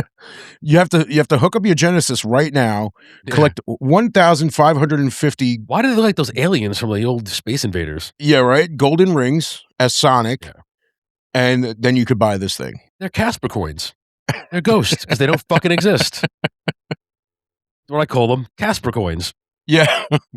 50 Mario coins and a fucking fire star. And a fire flower. And a fire flower. Fire flower, yeah. Got a couple of mushrooms and 2 fire flowers.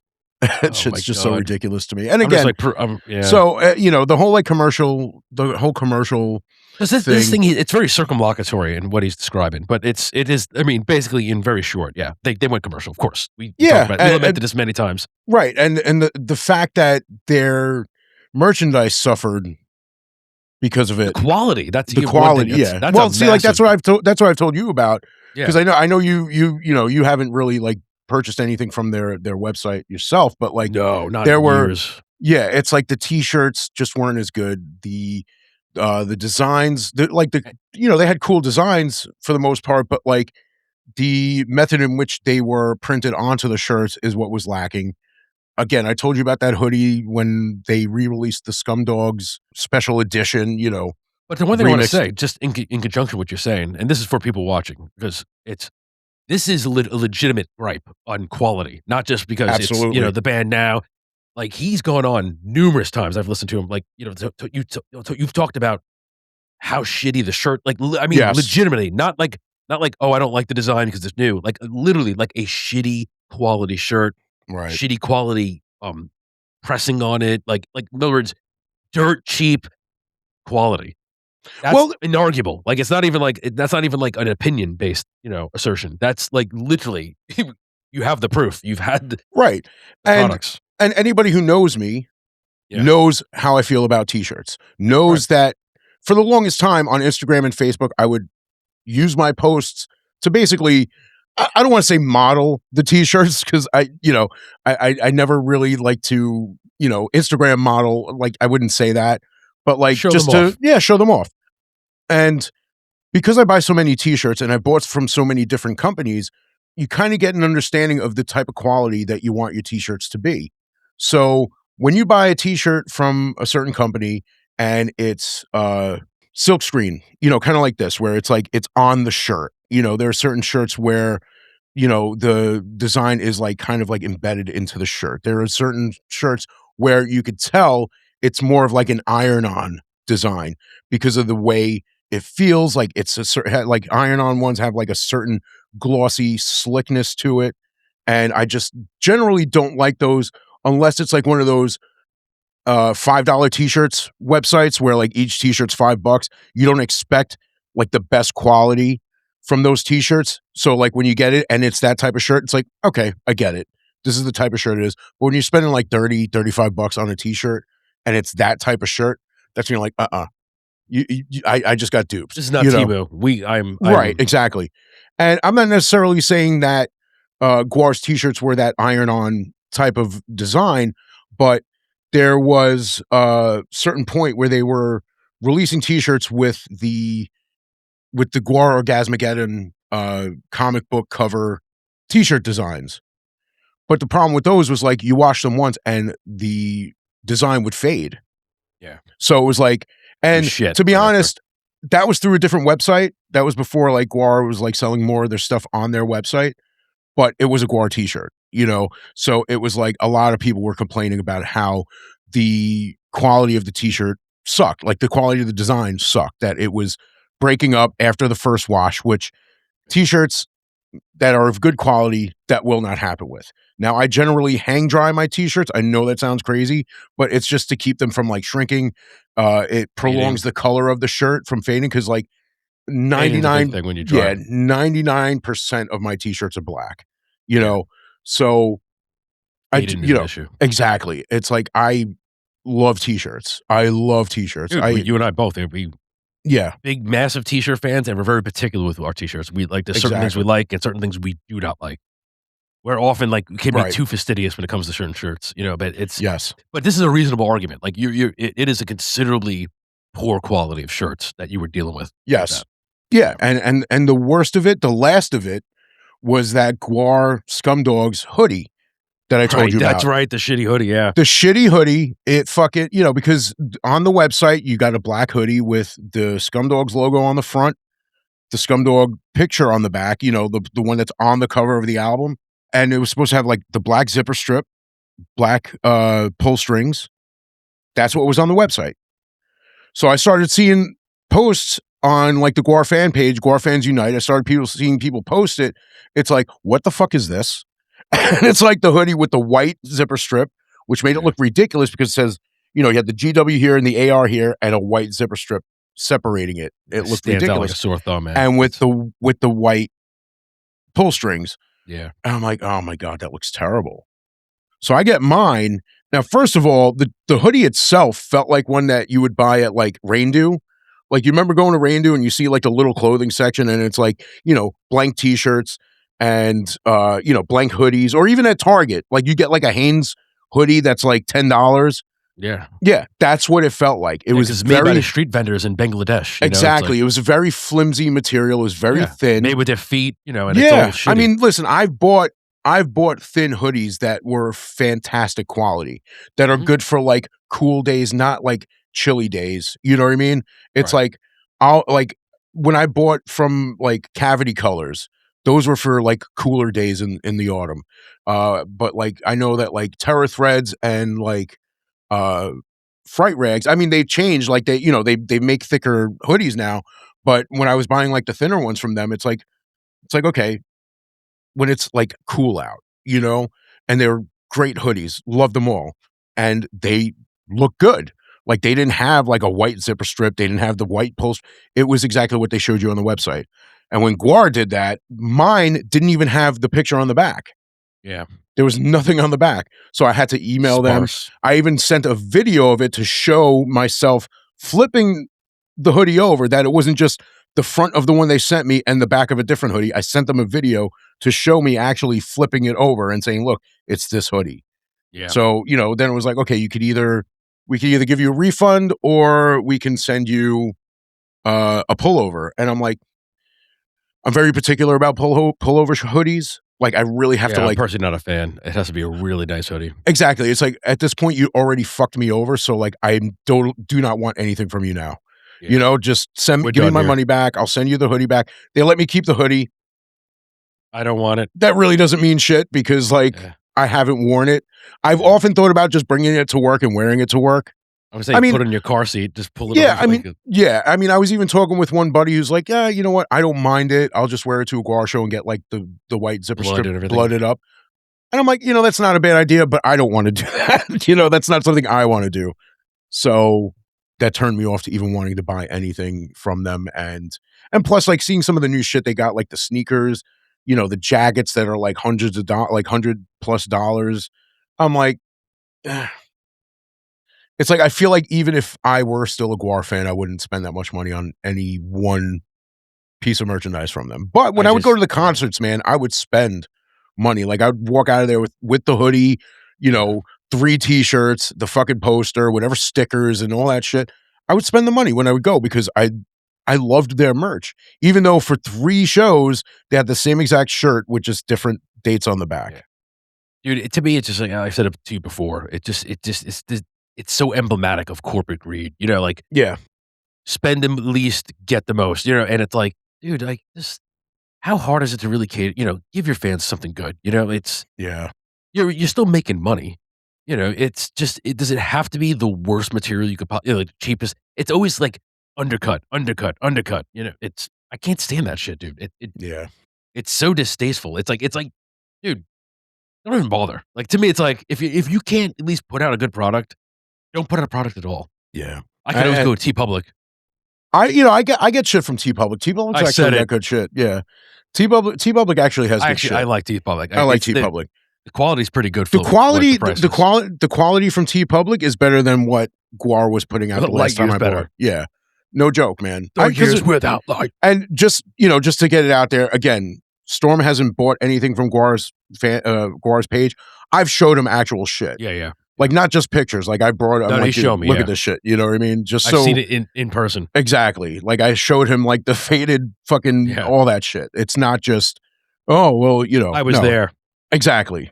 Next comment. You want to read? Yeah, let's go to another comment. We got a lot of comments where, like, different, not the same. You know what I mean? Right. Like, a lot of that. So, all right. So I'm going to skip a lot of mimicry, within themselves. So I'm going to go to this one. Gwar still rocks. I'm sorry. No. All right. So it says right here, no, Brockie would want Gwar to live forever, which we've already. I am deeply saddened. I will never meet him. But the current singer is the original Beefcake. If anything, I just think Brockie would have less of a filter. But his latest tour blew my mind in big letters with the pedophiles. Pedo being one word, files being another. With the pedophiles number. Young people need Gwar too. I'm 21. I saw them when I was 12 to 13. I've been meeting them since. A lot of people should learn a thing or two from them. So, of course, like we said earlier, like people who are younger who just got into them while Blothar was the singer.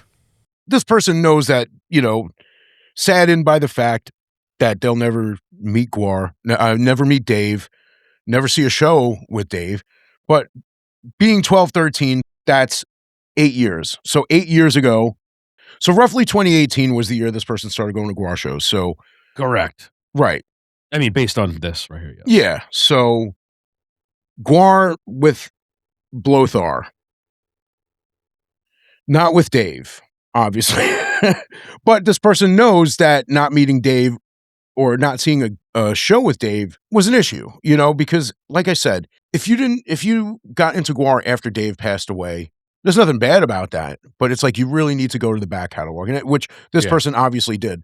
And you really need to listen to some of the stuff and how much different it was, how much better it was, And when I say that, it's not just the music, it's you got to watch the live shows. Yeah. You got to see like the live appearances, all that stuff that Dave Brockie was alive and what he did. It was him, it was him doing, just doing his thing, man, and just being fucking good at it. But this is reminiscent to what I was saying earlier. Like, it's people are going to have established love for what they initially see, and this is it. A lot of these people are going to see this and don't know Gwar prior to this, right? So this is going to blow their socks off, and I get it. Like, I'm not even once again not even reproaching that, but it's like, man, you should go back and watch some old Gwar because it's you're doing yourself a disservice by not venturing forward and going backward, if that makes sense. Yeah. Like, venture forward by going backward and really seeing what started this band, because that only then can you truly appreciate both sides. Right. It's like you and I got into Metallica during the Black Album, correct? Yeah, just around that, yeah. Okay, so because the first song that I remember hearing from Metallica was Wherever I May Roam. Got the Black Album, loved it, wanted to hear everything before it. And when I listened to Kill 'Em All, Ride the Lightning, and Master of Puppets, and learning about Cliff Burton, learning what kind of a bass player he was, watching the videos of him playing the bass, didn't take anything away from what I felt, how much I liked Jason Newsted. But it's like, when you see that bass player on that stage doing what he did on the bass, like being a just fucking incredible, phenomenal bass player, it's like you need to go back and know what each band was with older members, members that have left, members that have died, because it's important to know the contributions that person brought to that band to bring the band to where they are now. Yeah. Because up until Cliff Burton died, and I'm not taking anything away from, Dave Mustaine or Kirk Hammett, James Hetfield, he was probably the best musician in the band. Yeah. I mean, would say so. Yeah. Because I mean, dude, he's a main reason. He's a main component to why I became a bass player. And influence, yeah. Yeah, and believe it or not, so was Mike Bishop. Because like the dude is a phenomenal bass player. Mike Bishop is a phenomenal bass player. And the other thing that caught my attention was he's big just like me. Yeah. We're both fat dudes and we both play bass and we're well, I'm gonna play bass and it's like I could be like Beefcake. Yeah. I just loved him. Like, dude, again, nothing against Casey Orr, nothing against Jameson Land. Jameson Land was cool as fuck when I met him. Todd Evans was he was good, but like he wasn't as like, vocal as like Casey Orr or dude, like I said, like once again, like dude, love Mike Bishop as Beefcake. He was phenomenal. Like he's the OG Beefcake, and it's like and nothing but love. Like he's great. I just, to me, in my personal humble opinion, not a great front man. Like he's just not. Mm-hmm. He's just, it doesn't have the same presence. It just doesn't. Exactly. He's like, great as a side character. Right. Not a great frontman for Gwar. Because again, with his other band, Capone, Kepany, it's like he didn't have to be a character. Yeah. It's like you have to like be Gwar now. It's like you have to be that. And let's not, I could be that. Let's not believe the fact that like he obviously is the front man. Like we're not saying he can't do it. Like he is doing it. Yeah, because I know there's going to be arguments like that. No, what do you mean? He's been doing it for like, I'm not saying that. I'm saying he doesn't fill those shoes. But he's phenomenal as the side guy, Yeah. Put him back in bass, let him sing backup, let him sing a couple songs. But it's like you watch the persona that he tries to portray, and it's just so contrived. It's so like unpalatably forced. It's not even funny. It's just like just dopey shit. And it's like corny. It's corny. It is corny. No, it's like Kellogg's cornflakes. It's just like it's massive bowl of corn. I'm just perusing this comment again. Did we not touch upon the, if anything, Brockie had? Yeah, I mean, of course, Brockie had the sort of filter. I mean, but that also goes into the corporate side of them. They're not going to say anything that's going to, go against the grain at this point. Yeah, and that's full on, like, keep it on. Like, when they're not, you can't turn around. Like, once you do this, you can't unsell your soul, so to speak, figuratively speaking. You can't go, can I get my soul back, please? I just want to, Yeah. So, there's one here that I wanted to put out too, though. There's one here that I wanted to. So one guy, right? So one guy, and we got a few comments that said this too. Can't vote without a Spotify account, but you already know my answer. LOL. Yeah. So I know this person just mostly through Facebook. We've conversed, interactions and stuff like that. So in another post about this episode, the poll and about like scenes from the last from that episode, from episode 12. He posted a screenshot of, I guess it was like an interview. So I don't know if it was like during a live show or, something where it's typed in and Dave Brockie responds. So this is what it said in this post. This was what was in this little like portion of an interview. So it says, my question is for Dave. I remember a few years back in an interview, you said that everyone in Gwar is replaceable. If one member quits or passes, do you have a plan on what characters will take over the story or the people who will take over for you? I hope that didn't come off sounding dickish. And it also says, since Blake Judd from Knockmistium is now in jail, have you ever heard any stories of him fucking people over? So Odorous responds, personally, I feel that it could go forever. But without Odorous, it would be lame. No idea on the other thing. That's such a typical, like, that's a hilarious It's a typical, response. It's a typical Dave Odorous response. But there's a lot of truth to that. Oh, of course. I mean, we know now he's saying that there that is truth to it. But like, it would be lame because he just there's no one that has the persona that he had. It's just they just don't. Exactly. Like, I'm looking at the name of that band. It sounds like a fucking disease. It like, probably I got a bad case of mycelium or whatever the fuck it is. I'm not familiar with Blake Judd. I have no idea who that. I'm presuming it's a band. I mean, it obviously is a band, but I'm presuming it's some like what, black metal band, metal. Probably. Sounds like a metal band name. It sounds like a Gwar opening band, like someone who probably would and probably nothing go more beyond that. I mean? Yeah, like, exactly. Because Because I mean, come on, we've seen Like some the bands intermediary, that, like yeah, it's like we've seen some bands that only exist as a Gwar opening band, you know, or as an opening band. Period. right? But more specifically, Watch, we're gonna get like messages, like it's gonna be comments going, "That band's awesome. How could you just, dude, like, they very well could I have be. no We just idea. never heard of them. We've never, I've listened to a lot. I mean, You and I listen, both listen to a lot of music. yeah, I just and have it's like never heard of this band. if we look up this band and we end up liking them, then we end up liking them. We might make mention of it on the next episode. We might not. But Point apparently, is this Blake guy's fucked a lot of people over. So yeah. good on you for that, mate. Well, yeah. I mean, this person doesn't I don't know. ask. Is he This in jail? person asked if Blake Judd Because he says, screwed him over. He just Yeah. wants to know if he's heard stories of him Yeah. screwing people over. 'cause he's Well, in you jail know, now. I don't know anything about that. idea. Personally, I feel that it could go forever, but without Odorous, it would be lame. Oh, yeah. Wicked That same lame. tonality. It would be wicked lame. So you want to read the fun one? Oh my God, this is a sycophant right here. This is like before for those watching, like I'm just because we've obviously perused these already. And, Yeah, and we've seen this comment like basically twice. This person made this is like one of this, the first comments that came out and you showed this to me, and yeah. Well, the funny thing is, and I just want to like give a little. We spoke about Gwar and our contention with them on another episode, but it wasn't. It was just a segment of the episode, not a full episode. And it's a segment, by the way, is a dedication to Dave. yeah, but Wasn't us trashing Gwar the whole time. We mentioned contentions that we had, but in this specific clip, we were just talking about the greatness of Dave. well, I'm not talking about when he left this message. I'm talking about the first time we spoke about them, and he basically said the same thing.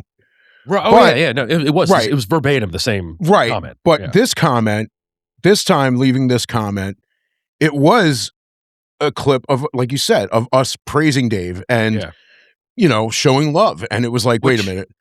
So there's two things I want to point out with that. Little prefatory comments before we engage in this comment right here. One, it shows you in typical fashion when you have a sycophant that they don't actually watch that in which they react to. They just automatically hear that it's a negative connotation or a connotation different from what they believe. So they immediately shut down. Cognitive dissonance kicks in and they just start blurting out the same regurgitations over and over again. So when I see this, I automatically assume lack of intelligence and it's a person that doesn't actually think. I don't know this person personally, and gauging by this comment, I don't want to know them personally, but it's also important to understand that context matters. And if you're going to react to something, you should at least react accurately to what is being said. Because when I read this comment, I did not understand what necessitated this response to what we were saying. Because I didn't see that in which they were claiming. And it's funny because like I took a screenshot of it and I was like, dude, look at this. And you're like, yeah, you showed me this already. Like you were like, wait, didn't we read this already? Yeah. Like I a month ago. I'm like, no, this is for this video. And I sent you the video too, so you could see where the comment was. And it's like, wait a minute, what? I actually responded to this. I didn't copy down my response, but I had one more thing though. I responded as respectfully as I could. Yeah, you did. It was a great response. It's because it's not argumentative. There's no need to be argumentative because you can't argue reason with these people because this leads to the point I wanted to make before we read this. Subjectivity and objectivity. Obviously, we give our opinions, and that's subjectivity. But I give my opinion based on being as objective as possible. I always maintain objectivity when I give my opinion. Obviously, opinions are subjective based. But the problem is when you give your opinions and even if it's an objective opinion, you're going to have sycophants that could only think or at least rein in the possibility of a response through pure subjectivity. This individual is a purely subjective individual. So it's hard to take them seriously because they clearly lack the ability to be objective. Once again, I'm not disputing the fact that our opinions are subjective, but they are coming from an objective viewpoint because I analyze things and I go, okay, I may not be a fan of this, but I'm still going to be objective and watch this and listen to them. Dude, we do 2 albums. I listened to both albums. Certain stuff I liked, a lot of it I didn't. But objectively speaking, I don't like the overall. It's just not there.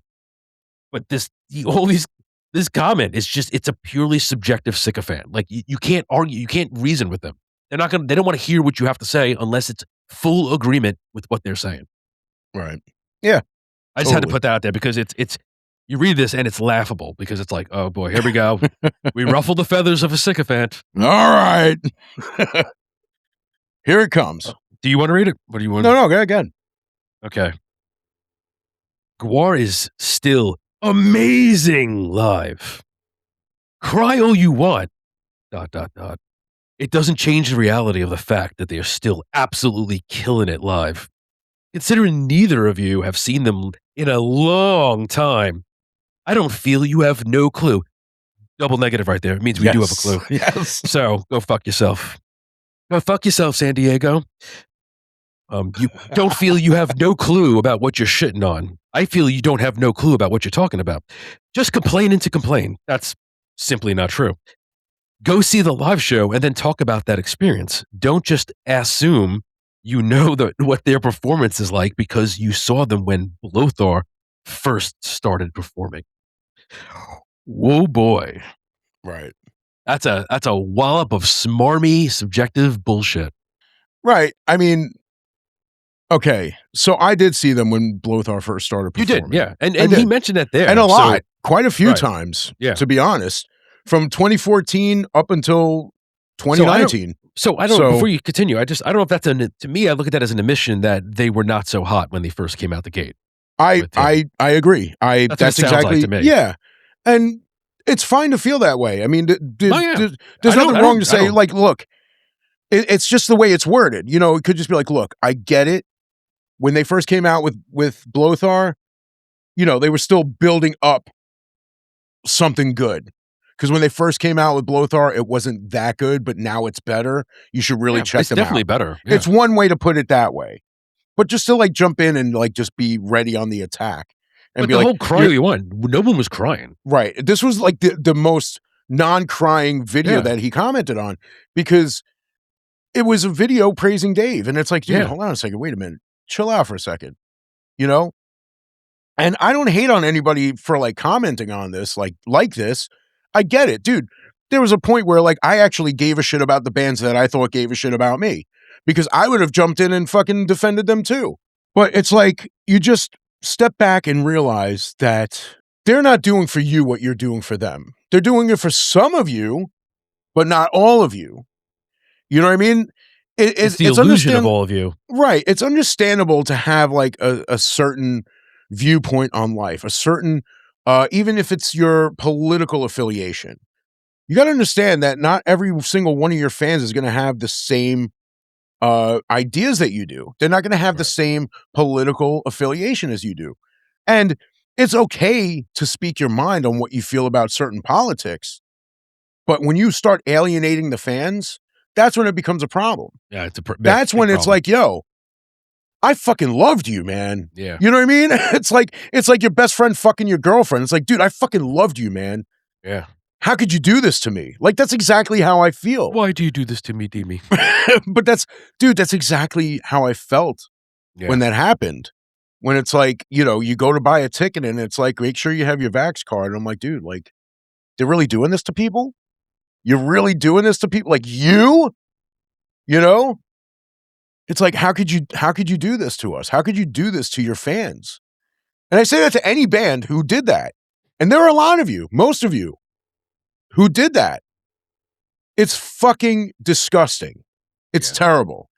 You know, anybody's going to fucking defend their favorite bands in this regard, being like, well, you know, they need to make money too. No, I get it. I totally get it. That. Yeah. Nobody disputes that. But what good is that money in your pocket when people lose fucking respect for you? Yeah, when you have no fucking, when you lose your soul for it. When you have no fucking dignity. You have no fucking backbone. Yeah. You cannot. Speaking of no backbone, I mean, look at this response. Like this, you can't, here's the thing.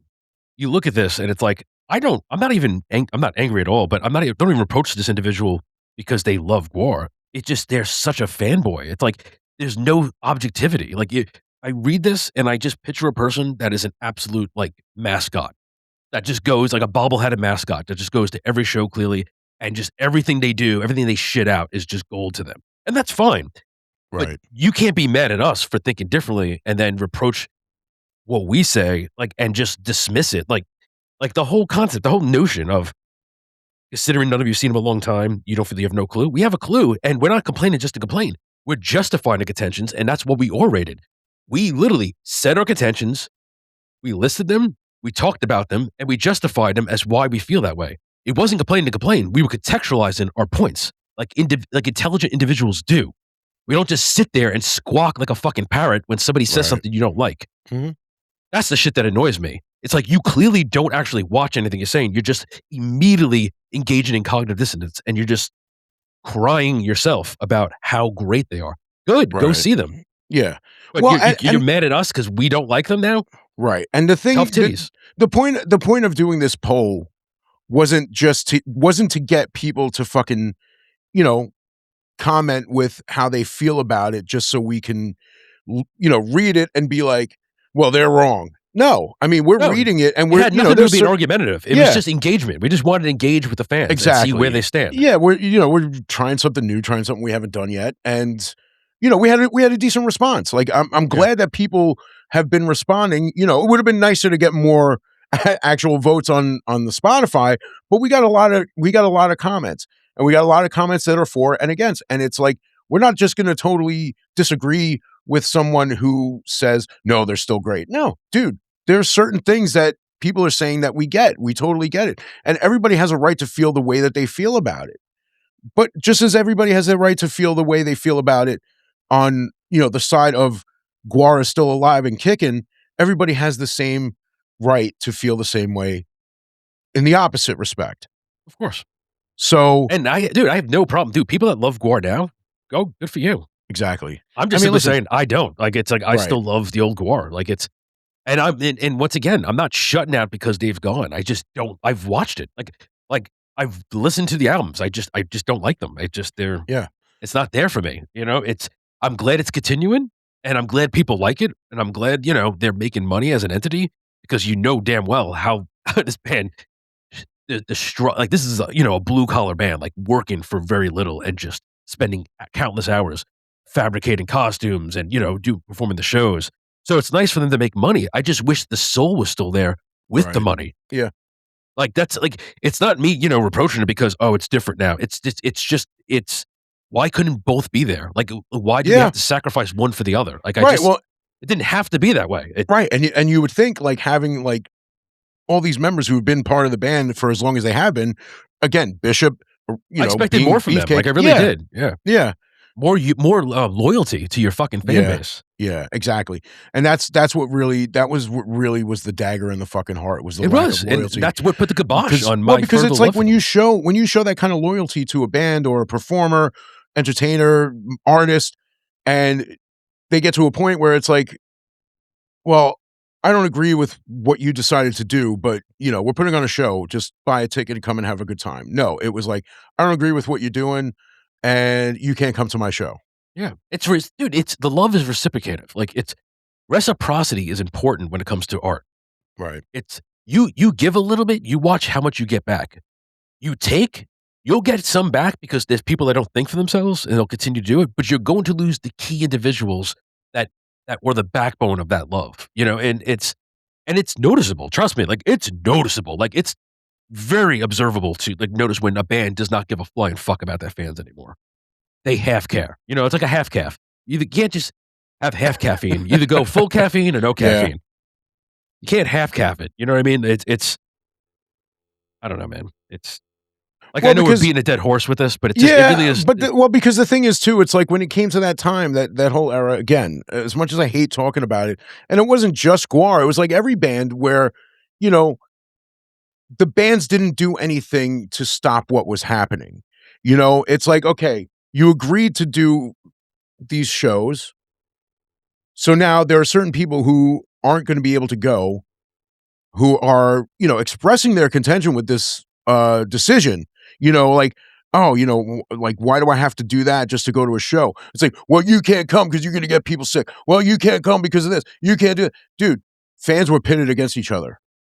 Fans were fighting each other. It was intentionally so when it comes to the grand scheme. Exactly, and that's the thing. And none of the bands did anything to like quell that. And the bands that I expected to stand up lay down, and that's exactly that's overall. And above all, Gwar, they lay down. Yeah, exactly. And one of the preeminent punk rock-esque, like anti-conglomerate, non-compliant type of bands were the biggest first ones to lay down and lift their ass cheeks up. And that's what to me is unforgivable. It's like, wow, really? Really, bro? It's like, okay. We used to show blatant disrespect for any authority figure. Yeah, exactly. Used to. Yeah, used to. Keyword, or keywords. Yeah, exactly. All right, so I'll read this one. Gwar is fucking phenomenal, no matter the era. I got into Gwar shortly after Dave passed, and only started listening to the Bishop era a few years ago, and was able to see them live last week at the Newport. The show had my blood pumping. I want to every song. I'm sorry. I can't even figure out what that's supposed to say. It's cryptic. Yeah, I want to every song and got fucking soaked. Blothar isn't a terrible singer, and nobody can replace Odorous. I feel like Blothar is just filling in for Odorous' spirit. There needs to be a scumdog to take over a fallen scumdog. The band is far from dead, in my opinion. Okay, so that's fine. Also, once we said this already, but I just want to say, like, we never said the band is dead, like literally. Yeah, like I mean, it once more, again, it's not exactly. what we meant. It's because it's more of a saying. It's more of like saying, it's more like the embodiment of the band. Like that's the essence. Exactly, and it's maybe that's my bad for not wording it properly. But once again, we speak in generality. You're not going to sit there and elicit an entire paragraph to describe the question. Well, yeah, because like believe it or not, on that poem page, limited, right? You're limited to how many words you could write. So you have to be terse, but you have to. It's combined though. You know what I mean? So it's like, let's say it's like you can only write like 200 letters. Yeah, it's like 200 letters between both options. So no, I get it. Trust me, I get it. But this also necessitates us talking about the comments, so we could take this time to elaborate. Clarify points. But the votes are the votes. The poll is the poll. Yeah. More people said no. Gwar is still amazing without Dave. Yeah. So it's not like it's not like we're going to take the comments where people didn't vote and voted on the other side or whatever. It's not like we're like, well, that counts as no. The poll is the poll. We thank everybody who took part in it. Thank you so much. Yes. Being content creators, it is very difficult to get people to actually click on something, look at, acknowledge, take the time to actually. So for those that did respond to this and actually voted that, we do thank you because it is. Yeah. I understand. Dude, we all doom scroll, and it's amazing how people will watch stuff, but no one will actually. Most people won't engage. So yeah. But taking time and actually writing something cohesive. Again, there weren't like a lot of votes, but I did get messages from people saying, "Hey, dude, I like this video. I downloaded Spotify just to vote." Yeah, you know what I mean, and that means a lot. I love that. That means a lot, because it's like much appreciated. Yeah, and it's like that's really cool because it's like it just shows like how important how much they feel about this particular subject. Decent turnout, not like a super duper amount of votes, but again, more than we thought. But like just people seeing like the passion in like the little clips that we put out. I'm hoping that it like kind of tapped into their passion about it in saying, hey, you know what? I want to be a part of this. And thank you very much for that. We truly appreciate it. We appreciate all the comments too, between Facebook, TikTok, Instagram, YouTube. It's really great, And also being longtime Gwar fans, it's just nice to always remember where it started, and that's the basic essence of what we wanted. Like this is why we made an episode dedicated to Dave, just to celebrate the man. Yeah. Because like remember, like Gwar exists now, and that's fine. But Gwar existed before that. There was an era with what was amazing. Right. And what's great about a lot of these comments is we got a mixed bag. We got people who've been longtime fans who we tapped on all sides. Gotten to see Dave live who say, I still enjoy them. I still like their music. I still like what they're doing, but also saying, no, I don't like what they're doing now. So it's really good to be able to hear from both sides of it. People who've been longtime listeners, people who got into them after Dave Brockie passed away. But of course, the way we feel about the people who got into it after, of course, you're going to love it because it's a fucking fun show, getting doused in fucking blood and, Dude, I'm sure the shows are fun. I would go see it and still enjoy it. Oh, yeah, don't. absolutely. I'm combing with the fine tooth comb. I'm talking about Yeah. the construct of everything. Right. It's Absolutely. And it's it's great when, younger people are getting into older bands, whatever iteration I of the band it know, is, because you really think a lot of bands disappear in obscurity, because Yeah. I mean, the newer echelons of people just don't get into, they don't hear of them. It's exactly. It's like, like when we were younger, like if we were listening to like, Led Zeppelin or The Who or whatever, you know what I mean? It's like listening to people from our parents' generation. yeah, Kiss, exactly. Aerosmith, like, even though they were still putting out music in like the 80s and shit while we were still growing up, but like people listening to Gwar now, people like in their, 13, 12 years old up until they're 21 now, like still into it. That's cool. That's Yeah. great, I love that, and I'm glad you're into it now, and all I can say to you is if you don't listen to the old stuff, try listen to the old stuff. Like, go back, man. Yeah, Like, trust me, the definitely do that. journey's worth it. Like, the origin of you're only as good as your origin, you know what I mean? Like, it's like, go back to the roots. Like, it's worth the journey, I promise you. Like, for those band like, the comments there, I'm glad the people that love the old stuff and could embrace the new stuff. Like, I'm glad. Like, I'm glad people are still fans. I just, once again, Yeah, I just wish we didn't, sacrifice one thing for another. exactly. So I don't use Spotify. I am in the camp that thinks they are just as good now as they were then. Shows just as crazy shows just as crazy albums with the same mix of good with bad. Okay. It's not that it's I not think like there's they supposed were to be I think maybe there was supposed to be a comma between crazy and albums. yeah, no, it shows just as crazy albums with the same yeah, it's a worded a little awkwardly, but I Yeah, get the point he's making. It's not like they were consistent when he was around. One difference I do notice is that line between Lothar and Bishop in interviews seems a bit more blurred than between Dave and Oderus, if that makes sense. That's right. I remember this comment now. It's an interesting point. well, yeah, so I asked what that meant just to be sure because, Well, just I to be put sure it from what his point is, because we can right, interpret it our way. right. So Did you get a response? yes, his point was that because I asked, I was like, does that mean that, you could see the difference between Odorous and Dave in an interview or Blothar and Bishop? He says it's more with Blothar and Bishop, where Blothar can be Blothar when he's in the costume and Bishop can be Bishop when he's out of the costume, whereas Dave was Odorous in and out of the costume. Now, personally, listen, I can't disagree with that. I just think that that was Dave's character, period. Like, I just think that I that's think so like the type too. of person Yeah. he was. Whether he's an And alien or not, like he was Dave. right, because if he, because like when he was in Death Piggy, he didn't wear a costume, but he's singing songs like "We love you, fat man," like shit like Yeah. that. So, but again, I can't like argue that because like I've seen interviews as him doing both, but like when I saw him as out of costume, I'm like, well, that's just Dave. And it's like with him in costume, it's like, well, that's just Dave. That's just like the way he was. But I guess Blothar and Mike Bishop aren't the same in and out of the costume, which, I get. I mean, Understandable. the dude did a fucking TED talk, so, Yeah. Yeah. If that speaks volumes right there. True story. I mean, listen, That don't beat all. right. I mean, dude, they're like none of they're not stupid guys. They're all smart. Like they were all like Oh, they know fucking what they're art students. doing. Yeah. So They know what they're doing.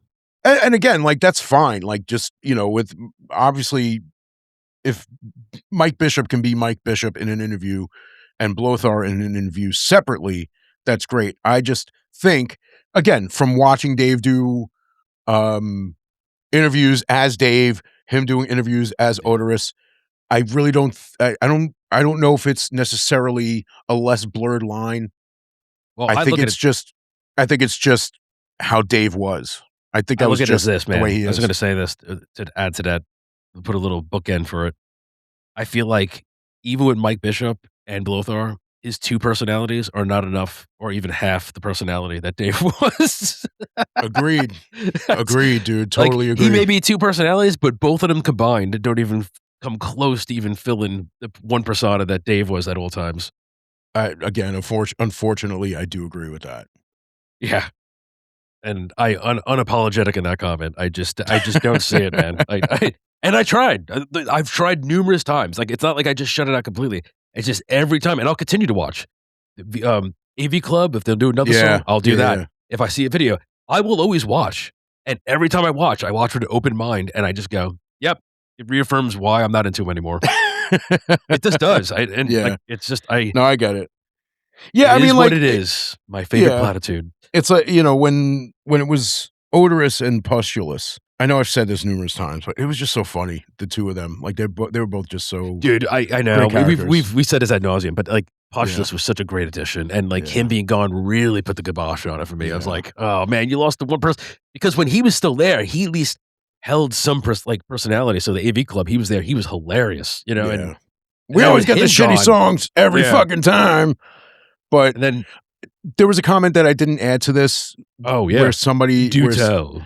Well, somebody said that, at some point, Bishop's probably going to want to move on from the band, and they think that Grodius could be the one to take the ranks. And I'm like, I feel like he's just as bad.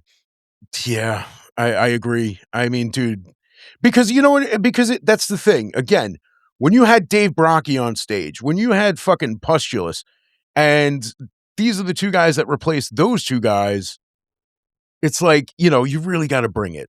And again, nothing against Grodius's actual talent as a musician.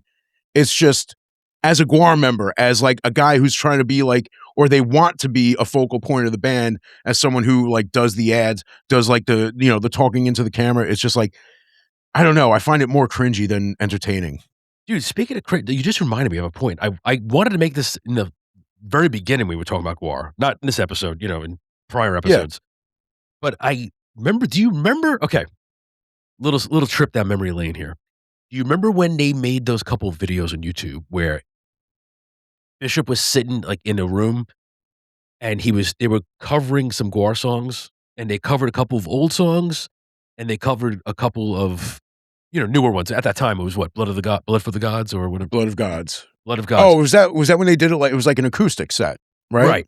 Yeah. And it's him sitting there playing with toys. And remember, I told you, I said the one thing that bothered me was when they were covering songs that were sung by Dave, he was extremely silly, and like he was acting very childlike, like, almost like prattling. And then when they sang the songs he did them seriously. Do you remember that? Yes, I do. And I remember you mentioning that, and it was like, I remember because there was at one point he said, "I'm going to kill you. I'm going to kill you." His eyes were crossed, and he was like literally he was like infantile. He was like infantilizing it. And then when they sang one of his songs, it was all serious, and he put all his effort into it. And I just remember going, I can't help but feel a certain type of way about what I'm seeing right now, because I can't help but feel that he's taking shots at old Gwar, and it's like, what necessitates that? You know what I mean? And that was another contention I had with that when that convergence came. Like when we was watching the shift, watching them move on with Mike Bishop. Once again, wasn't angry when they moved on. I was happy. I was like, oh shit, Bishop. I mean, it's in old school. That was, that was the fucking reaction. It's like, facilitator. Put the glue. Get the band back together and use somebody old and familiarity, as they say, familiarity. But yeah, but I just that was very telling to me, and that was like an omen of, if you will. It was like a big poop. It was. I mean, maybe I'm just being subjective with that, but like I just couldn't help but notice there was a distinct difference in the way he performed, like the songs with order, sung by Dave. And well, I mean, because like when you already have like somewhat of a contention for the band as is, you notice shit like that. Yeah. Whereas I'm sure like anybody who the sycophants see that and they're like, oh my God, that's so funny. Did you see what he was doing during the road behind? Like, but I will say this again, though. I want to thank the people who took part in this poll. Really, wholeheartedly, man. We really appreciate it. And we appreciate all the comments, good or bad, because everybody, any Gwar fan has their opinion on it, new or old. And, it made for a good discussion. We dedicated another episode to Gwar. We didn't plan on it, but it just didn't became plan on it. Yeah. But but we do appreciate you actually taking the time to respond, because we know in this day and age it's asking a lot for people to take a minute. Yeah, and next time we do a poll, I'm not going to ask for comments because this